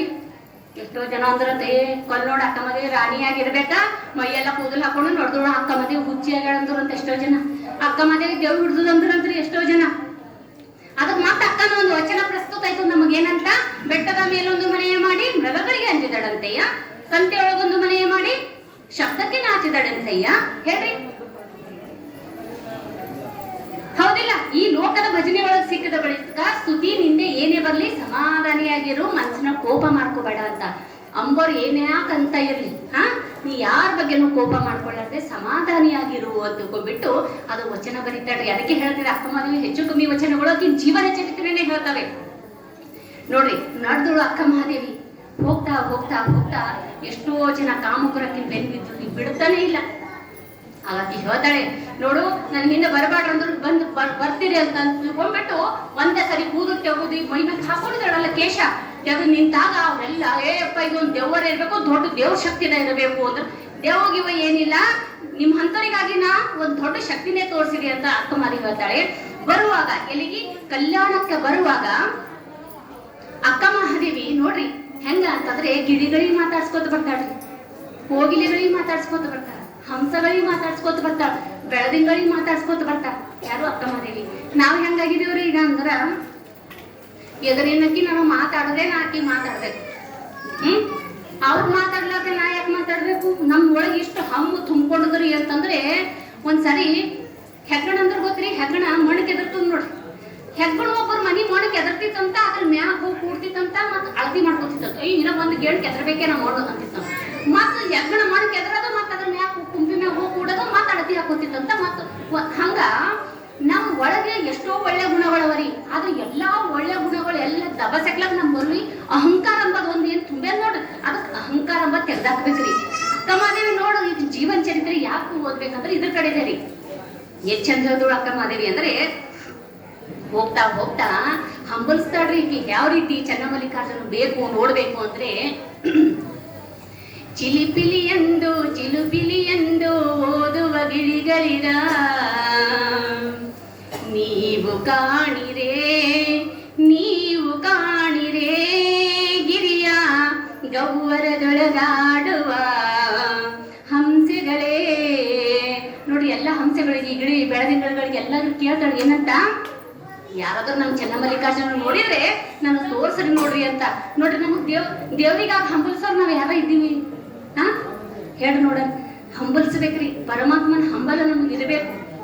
ಎದೆದಕ್ಕೋ ಎದಿಟೋ ಬಡ್ಕೋತೇವ, ಆದ್ರೆ ಪರಮಾತ್ಮನಿಗಾಗಿ ನಾವು ಹಂಬಲಿಸ್ತಾ ಇದ್ದೇವೇನು? ಹಂಬಲಿಸ್ಬೇಕಂದ್ರ ನೀವೆಲ್ಲ ಪ್ರಾರ್ಥನೆ ಬರ್ತೀರಿ ಇಲ್ಲಿ ವಾರಕ್ಕ. ನಮ್ಮ ಮಕ್ಕಳಿಗೆ ಕರ್ಕೊಂಡ್ ಬರ್ಬೇಕು ನೋಡ್ರಿ. ಮುಖ್ಯವಾಗಿ ನಮ್ಗೆಲ್ಲ ಗೊತ್ತದ್ರಿ, ಯಾಕಂದ್ರೆ ನಮ್ಮ ಮಕ್ಕಳು ಕಲಿಯೋದು ಬಹಳ ಮುಖ್ಯವಾಗಿದೆ. ಅಕ್ಕ ಮಹಾದೇವಿ ಎಲ್ಲರಿಗೂ ಮಾತಾಡ್ಸ್ಕೊತ ಎಲ್ಲಿ ಬಂದೋಳಿದ್ರೆ ಬಸವ ಕಲ್ಯಾಣಕ್ಕೆ ಬಂದೋಡಿ. ಬಸವ ಕಲ್ಯಾಣದ ಕಾಲ್ ಇಡಕ್ಕಿಂತ ಮೊದಲ ಬಸವ ಕಲ್ಯಾಣ ನೋಡ್ತಾಳೆ. ನೋಡು ಒಂದ್ ವಚನ ಬರೀತಾಳೆ ಏನಂತ, ಕಲ್ಯಾಣ ಕೈಲಾಸವೆಂಬ ನುಡಿ ಹೆಸನಾಯಿತು. ನೋಡ್ರಿ ಕಲ್ಯಾಣ ಅಂತ ಏನ್ ಹೆಸರಿಟ್ಟಾರಲ್ಲ, ಕಲ್ಯಾಣ ಅಂದ್ರೆ ಎದಕ್ ಸಮಾನ? ಕೈಲಾಸಕ್ ಸಮಾನ. ಇದು ನುಡಿ ಹಸನಾಯಿತು. ಒಳಗೋ ಕಲ್ಯಾಣ ಹೊರಗೋ ಕಲ್ಯಾಣ. ಈ ಕಲ್ಯಾಣದ ಬಗ್ಗೆ, ಕಲ್ಯಾಣ ನಗರದ ಬಗ್ಗೆ ನಾ ಎಷ್ಟೋ ಕೇಳಿದೇನ, ಆದ್ರೆ ಇಲ್ಲಿ ಬಂದ್ ನೋಡಿದ್ರು ಬಿ ಸೇಮ್ ಹಂಗೆ ಅದ. ಒಳಗೋ ಕಲ್ಯಾಣ ಹೊರಗೋ ಕಲ್ಯಾಣ. ಹೆಂಗಿದ್ರು ಕಲ್ಯಾಣದಾಗ ಅವಾಗ ಶಿವಶೋಟ್ರಂದ್ರೆ ಎಲ್ಲರ ಹಣಿ ಮ್ಯಾಗ ವಿಭೂತಿ, ಎಲ್ಲರ ಬಲಿ ಇಷ್ಟಲಿಂಗ ಎದಿ ಮೇಲೆ, ಒಬ್ಬರದೊಬ್ಬರು ಶರಣಾರ್ಥಿ ಹೇಳ್ಕೊತಕ್ಕಂಥದ್ದು. ಅವ್ರವ್ರ ಕಾಯಕದೊಳಗೆ ಅವ್ರವ್ರು ನಿರತರಾಗಿರ್ತಿದ್ರು. ಯಾರ ಬಗ್ಗೆ ಯಾರು ನಿಂದಾಡೋದು, ಜಗಳ ಆಡೋದು, ಮತ್ತೊಂದು ಇನ್ನೊಂದು ಏನು ಇರ್ಲಿಲ್ಲ ಅಂತ. ಅದು ನೋಡಿ ಅಕ್ಕ ಮದುವೆ ಆಶ್ಚರ್ಯ ಅನಿಸ್ತದ್ರಿ. ಅನ್ಸ್ತಾ ಒಳಗೋ ಕಲ್ಯಾಣ ಹೊರಗೋ ಕಲ್ಯಾಣ, ಇದರ ಅಂತವನ ಯಾರು ಕಲ್ಯಾಣಯ್ಯ. ಮತ್ ಹೇಳ್ತಾಳೆ, ಮತ್ ಚನ್ನಮಲ್ಲಿಕಾರ್ಜುನ ಮಾತಾಡಿಸ್ತಾಳೆ ಏನಂತ, ನಿಮ್ಮ ಶರಣ ಬಸವಣ್ಣನ ಕಾಂಬೆನೆಂಬ ತವಕ ಏನಾಗಾಯ್ತು ನೋಡು. ಅಂದ್ರೆ ನಿಮ್ ಬಸವಣ್ಣ ನೋಡ್ಬೇಕಂಬ ತವಕ ನನಗ್ ಭಾಳ ಆಗ್ಲತ್ತದ, ಹಂಬಲ ಭಾಳ ಆಗ್ಲತ್ತದ. ಕೇಳ ಚನ್ನಮಲ್ಲಿಕಾರ್ಜುನ ದೇವ್ರ ಜೊತೆನೂ ಮಾತಾಡ್ಕೊತಿರ್ತಾಳ್ರಿ. ಅದಕ್ಕೆ ಬಸವಣ್ಣವ್ರು ಬಿ ಹೇಳ್ತಾರೆ, ನಮ್ಗೆ ಏನಾರ ಬೇಡದಿದ್ರು ಬಿ ದೇವರಿಗೆ ಬೇಡ್ಬೇಕಂತ, ಕೇಳದಿದ್ರು ಬಿ ದೇವರಿಗೆ ಕೇಳ್ಬೇಕಂತ. ಹೌದಾ? ಯಾರಿಗ ಹೋಗಿ ಕೇಳದೆ ಹೊಂದ್ಕೊರಿ ಏನಾದ್ರು.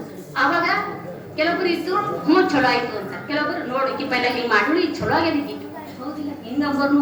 ಅದಕ್ಕೆ ಹಾಡಿದೊಡೆಯ ನೊಡೆಯ ನಾ ಹಾಡುವೆ, ಬೇಡಿದೊಡೆಯ ನೊಡೆಯ ನಾ ಬೇಡುವೆ ಅಂತ ಯಾರು ಹೇಳ್ತಾರೆ? ಇದು ಬಸವಣ್ಣವ್ರು ಹೇಳ್ತಾರೆ. ನೋಡಿ ಕಲ್ಯಾಣಕ್ಕೆ ಬಂದಳು ಅಕ್ಕ ಮಹಾದೇವಿ. ಬಂದಾಗ ಎಲ್ಲಿ ಬರ್ತಾಳ್ರಿ? ಅನುಭವ ಮಂಟಪಕ್ಕೆ ಬರ್ತಾಳೆ. ಅನುಭವ ಮಂಟಪದಾಗ ಯಾರಿದ್ರು ಅಂತಂದ್ರೆ ಅಲ್ಲಮ್ಮ ಪ್ರಭು ದೇವರು, ಬಸವಣ್ಣ, ಬಸವಾದಿ ಶಿವಶರಣರೆಲ್ಲ ಅಲ್ಲಿ ಏನ್ ಮಾಡ್ತಿದ್ರು? ಚಿಂತನ ಮಂಥನ ಮಾಡ್ತಿದ್ರು. ಎದುರು ವಚನಗಳಿದೆ. ಅಕ್ಕ ಮಹಾದೇವಿ ಬಂದು ಅನುಭವ ಮಂಟಪ ಎದುರು ನಿಂತ ಬಾಗಿಲಲ್ಲಿ ನಿಂತಾಗ ಬಸವಣ್ಣವ್ರು ಹೇಳ್ತಾರ, ಯಾರಿಗೆ? ಅಲ್ಲಮ್ಮ ಪ್ರಭು ದೇವ್ರ ಅಧ್ಯಕ್ಷ ಇರ್ತಾರಲ್ಲ ಅವ್ರಿಗೆ ಹೇಳಿ ಏನಂತ ಅಂದ್ರೆ, ದೂರದ ನಾಡಿನಿಂದ ಒಬ್ಬಕ್ಕೆ ಹೆಣ್ಮಗಳು ಬಂದಿದ್ದಾಳೆ, ಆಕಿ ಒಳಗ್ ಕರ್ಕೋತಿ ಅಂದಾಗ ಅಲ್ಲಮ್ಮ ಪ್ರಭು ದೇವ್ರ ಯಾರಿಗೂ ವಿಚಾರಿಸದೆ ಒಳಗ್ ನಾವು ತಗೊಂಬೋನೆ ಅಲ್ಲ, 1000 ಪ್ರಶ್ನೆಗಳು ಹಾಕ್ತಾರ್ರಿ ಅಲ್ಲಮ್ಮ ಪ್ರಭು ದೇವ್ರು. ಯಾರಿಗೆ? ಅಕ್ಕ ಮಹಾದೇವಿ. ಅವಾಗ ಮಾತ್ರ ನಡು ಹೋಗಿ ಬಸವಣ್ಣವ್ರ ಅಂತ, ನೀವು ಆಮೇಲೆ ಪ್ರಶ್ನೆ ಕೇಳ್ರಿ, ಪೈಲ ಈಗ ದೂರಿನ ನಾಡಿಲಿಂದ ಹೆಣ್ಮಗಳು ಬಂದಾಳಲ್ಲ ಒಳಗ್ ಕರ್ಕೊಂಬರಕ್ಕಿಗೆ ಆತಿಥ್ಯ ಮಾಡರಿ ನಾವು ಅಂತ. ಯಾರು? ಬಸವಣ್ಣವ್ರು ಹೆಂಗ್ರಿ ಅಂದ್ರೆ ತಾಯಿ ಹೃದಯರಿ ಅವ್ರಿ. ಎಲ್ಲರೂ ನನ್ನವ್ರು ಇವ ಯಾರವ ಇವ ಬೇರೆ ಒಂಬರಿಲ್ಲ, ಎಲ್ಲರೂ ನಮ್ಮವ್ರೆ.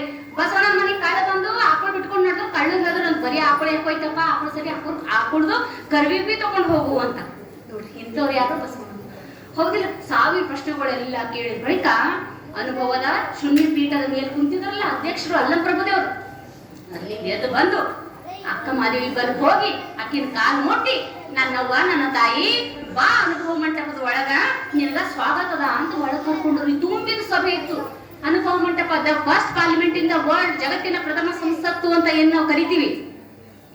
ಅಲ್ಲಿ ಒಳಗ್ ಕರ್ಕೊಂಡು ಹೋದಾಗ ಅಲ್ಲ ಬಸವಣ್ಣರು ಅಂತಾರ, ನೋಡ್ರಿ ಅಲ್ಲಂ ಪ್ರಭುದೇವ್ರೆ, ನೀವು ಮೊದ್ಲೇ ಹೇಳಿದಾರ ಆ ಹೆಣ್ಮಗು ಒಳಗ್ ಕರ್ಕೋರಿ 1000 ಪ್ರಶ್ನೆ ಕೇಳೋದು ಏನ್ ಬೇಕಾಗಿತ್ತು, ಮತ್ತೆಲ್ಲ ಕೇಳಿ ಮಾಡಿ ಈಗ ಕರ್ಕೊಂಡ್ರಿ, ನೀವು ಮೊದ್ಲೇ ಕರ್ಕೋಬೇಕಿತ್ತಿಲ್ಲ, ಆಮೇಲೆ ಪ್ರಶ್ನೆ ಕೇಳ್ಬೋದಿತ್ತಿಲ್ಲ ಅಂತ ಬಸವಣ್ಣವ್ರು ಬಂದ್ರಂತ. ಅವಾಗ ಅಲ್ಲಂ ಪ್ರಭುದೇವ್ರು ಹೇಳ್ತಾರೆ, ನೋಡ ಬಸವಣ್ಣ, ಈ ಮಗುವಿನ ಮುಖ ನೋಡಿ ಹೇಳದೆ ಎಂತ ಪರಮಾತ್ಮನ ದಿವ್ಯ ಶಕ್ತಿ ತಗೊಂಡೇಕಿ ಭೂಮಿಗೆ ಬಂದಿದ್ದಾಳೆ. ಈಗಿನ ಶಕ್ತಿ ನನಗೊಬ್ಬಕ್ಕೆ ಖುನ ಆದ್ರೂ ಅಷ್ಟೇ ಸಾಲದು. ಕುಂತಿರ್ತಕ್ಕಂಥ ಎಲ್ಲ ಸಭೆಯ ಜನತೆಗೆ, ಕಲ್ಯಾಣ ನಾಡಿಗೆಲ್ಲ ಗೊತ್ತಾಗಬೇಕಲ್ಲ ಈ ತಾಯಿ ಮಹಿಮೆ. ಅದಕ್ಕಾಗಿ ನಾನು ಇಷ್ಟು 1000 ಪ್ರಶ್ನೆಗಳು ಕೇಳಿದೆ ಅಂತ ತಿಳ್ಕೊಂಡ್ಬಿಟ್ಟು ಅಲ್ಲ ಪ್ರಭುದೇವ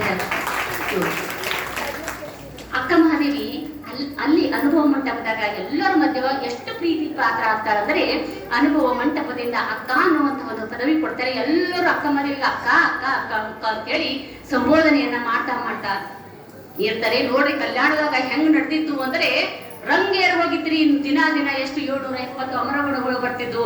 ಹೌದಿಲ್ಲ, ಬರೋರು ಕಾಶ್ಮೀರದ ರಾಜ ರಾಣಿ ಬಂದರು ಇಲ್ಲಿ ಬಸವಣ್ಣವ್ರದ್ದು ಏನು ಕಾಯಕ ತತ್ವವನ್ನ ಎಲ್ಲ ಕೇಳ್ಬಿಟ್ಟು ಹೀಗ್ ನಡೀತಿರ್ಬೇಕಾದ್ರೆ ಏನಾಯ್ತಪ್ಪ ಅಂತಂದ್ರೆ, ಬಸವಣ್ಣವರು ಒಂದು ಅಂತರ್ಜಾತಿ ವಿವಾಹ ಮಾಡಿಸ್ತಾರೆ. ಅಂತರ್ಜಾತಿ ವಿವಾಹ ಮಾಡಿಸ್ ಬಳಿಕ ಅಲ್ಲಿ ಬಿಜ್ಜಳ ರಾಜ ಗೊತ್ತಾಯ್ತು ಏನಂತ, ಇಲ್ಲ ಬಸವಣ್ಣವ್ರು ಏನ್ ಮಾಡ್ಸತ್ತಾರ ಅಲ್ಲಿ ಅಂತರ್ಜಾತಿ ವಿವಾಹ ಮಾಡಿಸ್ತಾ ಇದ್ದಾರೆ. ಟೈಮ್ ಐತೇನ್ರಿ? ಆಯ್ತು, ಇನ್ನೊಂದು 5 ನಿಮಿಷದಾಗ ಮುಗಿಸ್ತಾರೆ. ಅಂತರ್ಜಾತಿ ವಿವಾಹ ಮಾಡಿಸ್ತಾರ. ಯಾಕಂದ್ರೆ ಬಸವಣ್ಣವರು ಬಿಜ್ಜಳ ರಾಜನ ಬಳಿ ಏನಿದ್ರು, ಫೈನಾನ್ಸ್ ಮಿನಿಸ್ಟರ್ ಇದ್ರು, ಪ್ರಧಾನ ಮಂತ್ರಿ ಆದ್ರು. ಅದಕ್ಕೆ ಹೇಳ್ತಾರ ಬಿಜ್ಜಳ ರಾಜಾಗ ಏನಂತ, ನೋಡು ನೀ ಹಿಂಗೆ ಬಸವಣ್ಣ ಬಹಳ ನೀ ಅಸನೆ ಕೊಡ್ಲತ್ತಿ ಅಂದ್ರೆ ಏನೇನ್ ಮಾಡ್ತಾರೋ ಗೊತ್ತಿಲ್ಲ, ಈಗ ಅಂತರ್ಜಾತಿ ವಿವಾಹ ಮಾಡ್ಸನ್ ನೋಡು ಬಸವಣ್ಣ ಅಂದಾಗ ಬಿಜ್ಜಳ ರಾಜ ಒಂದು ಪತ್ರ ಬರೆದು ಹೊಟ್ಟು ಬಿಡ್ತಾರೆ. ಪತ್ರ ತಕೊಂಡು ಒಬ್ಬ ಬಂದ, ಪತ್ರ ತೆಗೆದು ನೋಡ್ತಾರೆ ಬಸವಣ್ಣವರು. ಅದ್ರಾಗ ಏನ್ ಬರ್ದಿರ್ತಾರ್ರಿ, ನೀನು ಅಂತರ್ಜಾತಿ ವಿವಾಹ ಮಾಡಿಸಿದೆಯಲ್ಲ, ಅದಕ್ಕ ನೀನು ಇವತ್ ಸಾಯಂಕಾಲ ಆಗೋದ್ರೊಳಗಾಗಿ ಈ ಗಡಿಯನ್ನ ದಾಟಿ ಹೋಗ್ಬೇಕು. ಗಡಿಪಾರ ಶಿಕ್ಷೆ ಕೊಡ್ತಾರೆ ಯಾರಿಗೆ? ಬಸವಣ್ಣವರಿಗೆ. ನೋಡಿ, ಅವ್ರು ಖುಷಿಲಿಂದ ಎಲ್ಲ ಗಂಗಾಂಬಿಕೆ ನೀಲಾಂಬಿಕೆ ಎಲ್ಲರಿಗೆಲ್ಲ ಕರೆದು ಇದೆಲ್ಲ ನೀವು ವಹಿಸ್ಕೋರಿ ಅಂತ ತಿಳ್ಕೊಂಡ್ಬಿಟ್ಟು ಅವರು ಇದ್ರ ಕಡೆ ಹೋಗ್ತಾರೆ. ಕೂಡಲೇ ಸಣ್ಣ ಕಡೆ ಅವ್ರು ಹೋಗ್ತಾರೆ. ಅವತ್ತಿನ ದಿನ ರಾತ್ರಿ ಎಲ್ಲ ಸೇರ್ಪುರಾಯಿತ ಶಾಹಿಗಳೆಲ್ಲ ಕೂಡ ಸಂಚು ಮಾಡ್ತಾರೆ. ಏನಂದ್ರೆ ಈ ವಚನಗಳೆಲ್ಲ ಬರ್ದಾರಲ್ಲ ಶರಣರು, ಎಲ್ಲಾ ನಾಡಿನ ಎಲ್ಲಾ ಮೂಲೆ 14 ಸೌರಾಷ್ಟ್ರಗಳಿಂದ ಜನ ಎಲ್ಲ ಬಂದಿತ್ತು, ಕಲ್ಯಾಣಕ್ಕೆ ಬಂದಿತ್ರಿ. ಎಲ್ಲರೂ ಬರ್ದಿರ್ತಕ್ಕಂಥ ಇಂಥ ವಚನಗಳೇ ಸುಟ್ಟು ಹಾಕ್ರಿ ಅಂದ್ರೆ ಮುಗದೆ ಹೋಯ್ತು. ವಚನಗಳೇ ಸುಟ್ಟು ಹಾಕರಿ ಅಂತ ಅದ್ರದ್ದು ತಯಾರಿ ಒಳಗೂ ಎಲ್ಲರೂ ನಿಂತುರ್ರಿ. ಇದು ಸುದ್ದಿ ಗೊತ್ತಾಯ್ತು ಯಾರಿಗೆ? ಅಕ್ಕ ಮಾದೇವಿ, ಗಂಗಾಂಬಿಕೆ, ನೀಲಾಂಬಿಕೆ, ಅಕ್ಕ ನಾಗಮ್ಮ ಎಲ್ಲರಿಗೂ ಗೊತ್ತಾಯ್ತಲ್ಲ ಶರಣರಿ. ಅವ್ರೇನ್ ಮಾಡಿದ್ರು, ಉಳಿದಷ್ಟು ವಚನ ಉಳಿಲಿ ಅಂತ ತಿಳ್ಕೊಂಡ್ಬಿಟ್ಟು ಅವ್ರವ್ರ ಸೀರೆ ಸೆಟ್ಟಿನಾಗ ಎಲ್ಲಾ ವಚನಗಳೆಲ್ಲ ಕಟ್ಕೊಂಡು ತಂಡವಾಗಿ ಬಸವಣ್ಣನ ಕಟ್ಟಿರ್ತಕ್ಕಂಥ ಮಹಾಮನೆಯ ಎಲ್ಲ ಬೆಳಕು ಚಿದ್ರಾಗಿ ತುಂಡಾಗಿ ಎಲ್ಲ ಕಡೆ ಹೋದ್ರು. ಅದ್ರಲ್ಲಿ ಅಕ್ಕ ಮಹಾದೇವಿ ಶ್ರೀಶೈಲದ ಅತ್ತ ಮುಖ ಮಾಡಿ ಶ್ರೀಶೈಲದ ಕಡೆ ಕದಡಿ ವಚನಗಳೆಲ್ಲ ಕುತ್ಕೊಂಡು ಹೋಗ್ತಾಳ್ರಿ. ಆ ಬಿಜ್ಜಳ ರಾಜನ ಸೈನಿಕರಿಗೆ ಗೊತ್ತಾಯ್ತು ಏನಂತ, ಈ ಕಡೆ ಅಕ್ಕ ಮಹಾದೇವಿ ಹೋಗ್ಯಾರ, ಏನು ವಚನಗಳು ತಕೊಂಡು ಹೋಗ್ರ ಅಕ್ಕಳಿಗೆ ನೀವು ಯುದ್ಧ ಮಾಡಿ ಹೋಗ್ರಿ ಅಂತ ಹೇಳಿ ಸೈನಿಕರಿಗೆ ಕಳಿಸ್ತಾನೆ. ಆವಾಗ ಅಕ್ಕ ಮಹಾದೇವಿ ಬಹಳ ಹುಷಾರ್ ತನಕಿದಿಂದ ಸೀರೆ ಸೆರಗಿನೊಳಗೆ ಕಟ್ಟಿರ್ತಕ್ಕಂಥ ಆ ವಚನದ ಗಂಟು ಏನ್ ಮಾಡ್ತಾರ, ಕದನಿ ಒಳಗ ಬಹಳ ಮುಳ್ಳವಂದ್ರಿ, ಮುಳ್ಳಿನ ಗಿಡಗಳೇ. ಆ ವಚನ ಕಟ್ಟುಗಳು ಏನಿದ್ದಲ್ಲ ಅವ್ ಹಿಂಗ್ ಯಾಕೆ ಹಾಕ್ತಾಳ, ಆ ಮುಳ್ಳಿಗೆ ಎಲ್ಲ ಜೋಗ್ಗೋತವಿ. ಅವೆಲ್ಲ ಸೈನಿಕರೆಲ್ಲ ಬಂದಾಗ ಅಕ್ಕನ ಕೈ ಒಳಗೆ ಏನ್ ಬಿ ಅದು ಖಾಲಿನೇ ಇರ್ತದೆ. ಈ ಕೈದಾಗ ಏನ್ ಬಿ ಇಲ್ಲ ಅಂತ ತಿಳ್ಕೊಂಡ್ಬಿಟ್ಟು ಅವರೆಲ್ಲ ಸೈನಿಕರೆಲ್ಲ ವಾಪಸ್ ಹೋಗ್ತಾರೆ. ಮುಂದೆ ಅಕ್ಕ ಅಲ್ಲಿ ಎಲ್ಲಿಯಪ್ಪ ಅಂತಂದ್ರೆ ನಲ್ಲಮೆಲ್ಲ ಬೆಟ್ಟ ಅಂತ ಒಂದು ಬಹಳ ಭಯಂಕರವಾಗಿರ್ತಕ್ಕಂಥ ಬೆಟ್ಟ. ಅಲ್ಲಿ ಅಕ್ಕನ ಗವಿ ಅಂತ ಇದೆ. ಅಕ್ಕನ ಗವಿ ಒಳಗ ಅಲ್ಲಿ ಅಕ್ಕ ಅಲ್ಲಿ ಏನ್ ಮಾಡ್ತಾಳೆ ಅಂದ್ರೆ, ಅಲ್ಲಿ ಕೃಷ್ಣಾ ನದಿ ದಾಟ್ಕೊಂಡು ಹೋಗ್ಬೇಕಾಗ್ತದೆ. ಅಲ್ಲಿ ಅಕ್ಕ ಬಹಳ ದಿವಸಗಳ ಕಾಲ ಅಲ್ಲೇ ಧ್ಯಾನ ಮಾಡಿದ್ರು ಅಂತ ಹೇಳ್ತಾರೆ. ಅಕ್ಕ ಇಷ್ಟಲಿಂಗ ಪೂಜೆ ಮಾಡ್ತಿರ್ಬೇಕಾದ್ರೆ ಆ ಘನಘೋರ ಅರಣ್ಯ ಒಳಗಿರ್ತಕ್ಕಂಥ ಹುಲಿ, ಸಿಂಹ, ಚಿರತೆ, ಹಾವು ಎಲ್ಲ ಬಂದು ಅಕ್ಕನ ಎದುರು ಕೂಡ್ತಿದ್ವು ಅಂತ್ರಿ ಗಪ್ಚು ಲಿಂಗ ಪೂಜೆ. ನೋಡ್ರಿ, ಅಕ್ಕನ ಯೋಗಾಂಗ ತ್ರಿವಿಧಿ ಅಂತ ನೀವು ಕೇಳಿರ್ತೀರಿ. ಅದಕ್ಕೆ ಶರಣ ಬಾಂಧವರೇ, ನಾ ಹೇಳೋದಿಷ್ಟೇ ಅದರಿ, ಅಕ್ಕ ಇಷ್ಟೆಲ್ಲವನ್ನ ನೋಡ್ರಿ, ರಾಜನೇ ಬೇಡಂತ, ರಾಜ್ಯ ಪ್ರಭುತ್ವನೇ ಬೇಡಂತ ಧಿಕ್ಕರಿಸಿ ಬಂದ್ರು ಅಕ್ಕ. ಎದಕ್ಕೋಸ್ಕರ ಹೇಳಿ ನೋಡ್ರಿ, ಇವತ್ ನಮ್ಗೆ ಸುಖ, ಶಾಂತಿ, ಐಶ್ವರ್ಯ, ಜೀವ ಏನು ಬೇಡ ಅಂತಾರೆ ಯಾರ? ಆದ್ರ ಅಕ್ಕ ತೊರೆದು ಬಂದ್ರು. ಯಾಕ? ಅಕ್ಕ ತೊರೆದು ಬಂದು ಜೀವ ಕೊಟ್ಟು ಇವತ್ತು ವಚನಗಳು ನಮ್ಮ ಕೈಗೆ ಸಿಕ್ಕ್ಯಾವಂದ್ರೆ ಸುಮ್ಮನೆ ಸಿಕ್ಕಿಲ್ರಿ. ಶರಣರದ ರಕ್ತ ಪ್ರಪಾತ ಆಗ್ಯದ, ಶರಣರ ಜೀವ ಹೋಗ್ಯಾವ, ಶರಣರು ತಮ್ಮ ಪ್ರಾಣ ಕೊಟ್ಟು ನಮ್ಮ ವಚನಗಳು ಇವತ್ತು ಉಳಿಸ್ಯಾರಂದ ಬಳಿಕ ದಿನಾ ನಾವು ಮನೆಯೊಳಗ ವಚನ ಪಠಣ ಮಾಡ್ಲೇಬೇಕು. ಇನ್ನ ಒಂದು ವಿಶೇಷವಾಗಿ ನಾವು ಮಾಡೋದು ಬಹಳ ಸರಳದರಿ. ಇದು ತತ್ವ ದಿನ ಹೇಳ್ರಿ, ಸ್ವಚ್ಛವಾಗಿ ಸ್ನಾನ ಎಲ್ಲ ಮಾಡಿ ವಿಭೂತಿ ಹಚ್ಕೋರಿ, ಲಿಂಗ ಆಯ್ತ ಮಾಡ್ಕೋರಿ, ಲಿಂಗ ಹಾಕೋರಿ, ಲಿಂಗ ಹಾಕೋರಿ, ಆಮೇಲೆ ಪೂಜೆ ಮಾಡ್ಕೊಂಡ್ರಿ. ಇದು ಸರಳ ತತ್ವ. 4 ವಚನಗಳು ಓದ್ರಿ, ಇದಕ್ಕಿಂತ ದೊಡ್ಡದು ಮತ್ತೆ ಯಾವುದೂನೇ ಇಲ್ರಿ. ಅದಕ್ಕೆ ಶರಣಬಾದವರೇ ನನಗನ್ನಿಸ್ತದೆ ನೋಡ್ರಿ, ಕಲ್ಯಾಣ ನಾಡಿನ ಚರಿತ್ರೆಯನ್ನ ನೋಡಿದಾಗ ಎಷ್ಟು ರಕ್ತದ ಪ್ರಪಾತ ಆಯ್ತು, ಶರಣರ ತಂದು ರಕ್ತ ಎಲ್ಲ ಚಲಿ ಕಾಲುವೆ ಹೊರದಂಗ್ ಹರಿದಂತ್ರಿ ರಕ್ತ ನಮ್ಮಲ್ಲಿ. ಅಂತ ರಕ್ತ ಹರಿಸಿ ಶರಣರು ನಮಗ ವಚನಗಳನ್ನು ಕೊಟ್ಟು ಹೋಗಿದ್ದಾರೆ. ಸುಮ್ಮನೆ ಸಿಕ್ಕಿಲ್ಲರಿ ನಮ್ಮ ವಚನಗಳು. ಇಂಥ ವಚನಗಳು ನಮ್ಮೆಲ್ಲರ ಮನೆಯೊಳಗ ಧರ್ಮ ಗ್ರಂಥವಾಗ್ಲಿ ಅಂತ ನನ್ನ ಆಶೆ ಇದೆ. ಪ್ರತಿಯೊಬ್ಬರಿಗೆ ನೋಡ್ರ, ಅಕ್ಕ ಮಹಾದೇವಿಗೆ ಯಾವಾಗ ಕರೆಕ್ಟ್ ಆಗಿ ಇನ್ನ ತೊದಲು ಮಾತು ಬರ್ತಿತ್ರಿ, ಆವಾಗ ಆಕಿ ವಚನ ಹೇಳಕ್ ಶುರು ಮಾಡಿದ್ರು ಅಂತ. ಬಹಳ ಆಕಿ ಅಕ್ಕ ಮಹಾದೇವಿ ಬಹಳ ಪ್ರೀತಿ, ಬಹಳ ಅಚ್ಚುಮೆಚ್ಚಿನ ವಚನ ಯಾವುದು ಅಂತಂದ್ರೆ ನೋಡಿ, ಯಾರಿಗೆ ಯಾವ್ದು ವಚನ ಬರ್ಲಿಲ್ಲ ಅಂದ್ರೂ ಒಂದು ವಚನ ಬರ್ತದ್ರಿ. ಯಾವ್ದು?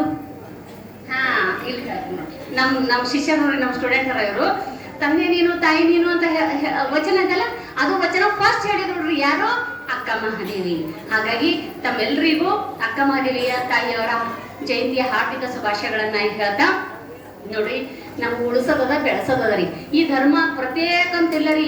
ಯಾರಿದು ಅನುಸರಿಸ್ಕೊಂಡು ಹೋಗ್ತಾರ ನೋಡಿ ವಚನ ಸಾಹಿತ್ಯ, ಅವ್ರು ಬಾಳು ಬಂಗಾರ ಆಗ್ತದೆ, ಇದ್ರಾಗ ಏನ್ ಸಂದೇಹನೇ ಇಲ್ಲ. ನಿಮ್ಮೆಲ್ಲರ ಸಮಯ ನಾ ಭಾಳ ತಗೊಂಡೆ ಏನೋ ಅಂತ ಅನಿಸ್ತದ, ಕ್ಷಮಿಸಬೇಕು.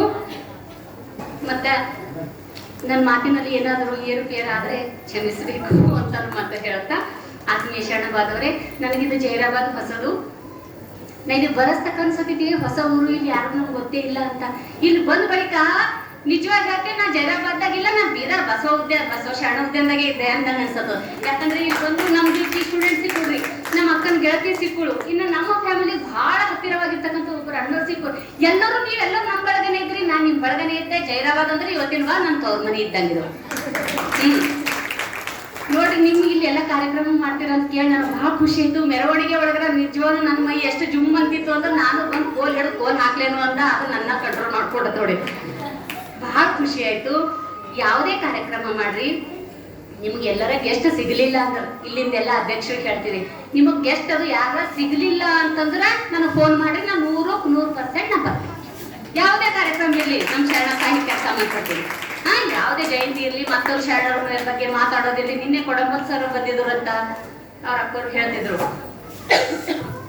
ಅದಕ್ಕೆ ಮತ್ತೊಮ್ಮೆ ತಮ್ಮೆಲ್ಲರಿಗೂ ಹಾರ್ದಿಕ ಶುಭಾಶಯಗಳನ್ನ ಹೇಳ್ತಾ, ತಾವೆಲ್ಲರೂ ಅಕ್ಕಮಾದಿಯ ಸ್ವರೂಪಿಯಗಳೇ ಆಗಿದ್ದೀರಿ. ಅಕ್ಕಮಾದೇವಿ ನೋಡ್ರಿ ಸೌಂದರ್ಯದ ಸಂಕೇತ ರೀ ಅಕ್ಕಮಾದೇವಿ. ಇನ್ನೊಂದು ವಿಶೇಷ ಅಂತಂದ್ರೆ, ನಾ ಅಕ್ಕಮಾದೇವಿ ಕಾಲೇಜ್ನೊಳಗೆ ನಾನು ವೃತ್ತಿ ಮಾಡ್ತೇರಿ. ಮತ್ತೆ ನಮ್ಮ ಯೂನಿವರ್ಸಿಟಿ ಹೆಸರು ಏನದರಿ? ಅಕ್ಕ ಮಹಾದೇವಿ. ಅಕ್ಕ ಮಹಾದೇವಿ ಅಂದ್ರೆ ಶಕ್ತಿಯ ದೂತ. ನಾವು ಹೆಣ್ಮಕ್ಳು ಯಾವತ್ತೂ ಹೆದರಬಾರ್ದು ನೋಡ್ರಿ, ನೆನ್ಪಿಟ್ಕೊಂಡು. ನಮ್ಮ ಅಕ್ಕಮದೇವಿ ಕಾಲೇಜಾಗ ಇದೇ ಹೇಳ್ತೇ ಹುಡುಗಿರಿನ. ಅಕ್ಕ ಮಹಾದೇವಿ ಎದ್ರ ಸಂಕೇತ? ಶಕ್ತಿಯ, ಧೈರ್ಯದ ಸಂಕೇತ. ಹೌದಿಲ್ಲ? ಎಷ್ಟೋ ಜನ ಕಾಮಕರಾಕಿನ ಬೆನ್ ಬಿದ್ದೂರಾಕಿ ಅಂಜುಳೇನ್ರಿ, ಎದುರ್ಸೋದೊಳಕಿ ಅವ್ರಿಗೆ. ನಾನು ನಮ್ಮ ಕಾಲೇಜ್ ಹುಡುಗಿಯರಿಗೆ ಅದೇ ಹೇಳ್ತಿದ್ದೆ. ಒಂದು ಹುಡುಗಿ ಬಂದು ಹೇಳಿದ್ರು, ಮೇಡಮ್ ನಾನು ಹೋಗೋ ಬಸ್ಸಿನಾಗೆ ಹೊಂಟಲ್ರಿ, ನನಗೆ ಹಿಂದೆ ಹೊಂಟಲ್ರಿ ಅಂತ ಹೇಳಿದ್ರು. ನೋಡ್ಬಟ್ಟ, ನೀವೇ ನಿನ್ ತಾಯಿ ಎದೆ ಹಾಲು ಕುಡ್ದಿದ್ದ, ಅವ ಬಿ ಅದೇ ಎದೆ ಹಾಲು ಕುಡ್ದನು ಅವ್ರ ಊರೇ. ನೀವಿ ಅನ್ನ ಬೇಡಿ ರೊಟ್ಟಿ ಪಲ್ಲೆ ಉಂತಿ, ಅವ ಬಿ ಅದೇ ಉಂತಾನ. ನಿನಬಲ್ಲ ಏನ್ ಕಮ್ಮಿ ಅದ ಹೇಳು, ನಿಂತಿರೋರು ನಿದ್ರು ಅಂತ ಹೇಳ್ದ. ಸೇಮ್ ಅಕ್ಕಿ ಮತ್ ಬಸ್ಸಿಗೆ ಏರಿದ್ರು, ಆ ಹುಡುಗನು ಬಸ್ಸಿಗೆ ಏರಿದ ಅಂತ. ಬರ್ತಾ ಬರ್ತಾ ಬರ್ತಾ ಹಳ್ಳಗಕ್ಕೆ ಬಸ್ ಹಿಡಿದ್ರು, ಅವನು ಹಿಡಿದನಂತ. ಬಸ್ ಸ್ಟ್ಯಾಂಡ್ ಹೊರ ಬರ್ತಿಗೆ ಹಿಡಿದು ನೋಡ್ರ ಅವ್ನ ಅಂಗಿ ಪಟ್ಟಿ ಎಟ್ ಹೊಡೆದ್ರು ಹುಡುಗಿ ಅಂದ್ರೆ ಒಬ್ಬರು ಬಿ ಇವ್ನಿಗೆ ಬಿಡ್ಸ್ಕೊಳ ಬರ್ಬೇಡ್ರಿ ಅಂತ ಹೇಳಿದ್ರು. ಆದ್ರ ಮೇಡಮ್ ನಾ ಹೊಡೆದೇ ಬಂದಿದ್ದಾರೆ ಅವನಿಗೆ, ಹಂಬಳಿ ರೀ ಶಪ್ಪ ಚಂದನ. ಇಂಥ ಕಿಚ್ಚು, ಇಂಥ ಎದೆಗಾರಿಕೆ ನಂಬಲ್ಲಿ ಇರಬೇಕ್ರಿ. ನಾವು ಧೈರ್ಯವಂತರಾಗಿರ್ಬೇಕು, ಎದುರಿಸ್ಬೇಕು. ನಾವು ಹಂಚ್ಕೊಂಡು ಹೋಯ್ತೇವ್ರಿ. ಒಂದ್ಸರಿ ಯಾರ ಹಿಂದಿಂದ ಹೊಂಟರ ಆಯ್ತು, ಅರ್ಧ ದೌಗ್ಲೋ ಮಾಡ್ಕೊತ ಒಂದು ಚಪ್ಪಲ್ ನಮ್ಮ ಕಾಲಾಗ, ಇನ್ನೊಂದು ಚಪ್ಪಲ್ ರೋಡ್ ಮ್ಯಾಗ ಬಿಟ್ಟುಕೊಟ್ಟು ಹಿಂಗ್ ಮಾಡೋದ್ ಬೇಡ, ಎದುರಿಸ್ಬೇಕ್ರಿ ನಾವು. ಅದಕ್ಕೆ ಪರಮಾತ್ಮ ಈ ಸಮಾಜದೊಳಗ, ಈ ಭೂಮಿ ಮೇಲೆ ಹೆಣ್ಣು ಬೇಕು ಗಂಡು ಬೇಕು ಎಲ್ಲ ಬೇಕಂತ ಹುಡ್ಸೇನಲ್ರಿ.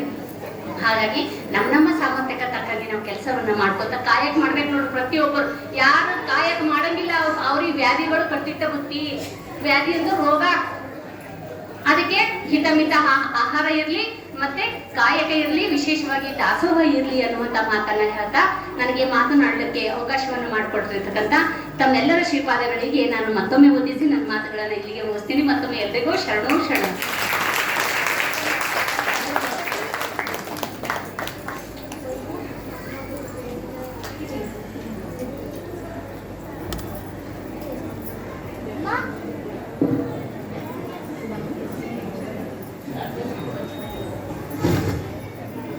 ಇಲ್ಲಿಯವರೆಗೆ ಎಷ್ಟೊಂದು ಅತ್ಯದ್ಭುತವಾಗಿ ಅಕ್ಕನ ಜೀವನ ಚರಿತ್ರೆಯನ್ನು ವಿವರಿಸಿದ ಲಕ್ಷ್ಮಿ ಅಕ್ಕನವರಿಗೆ ಅನಂತ ಶರಣಾರ್ಥಿಗಳು.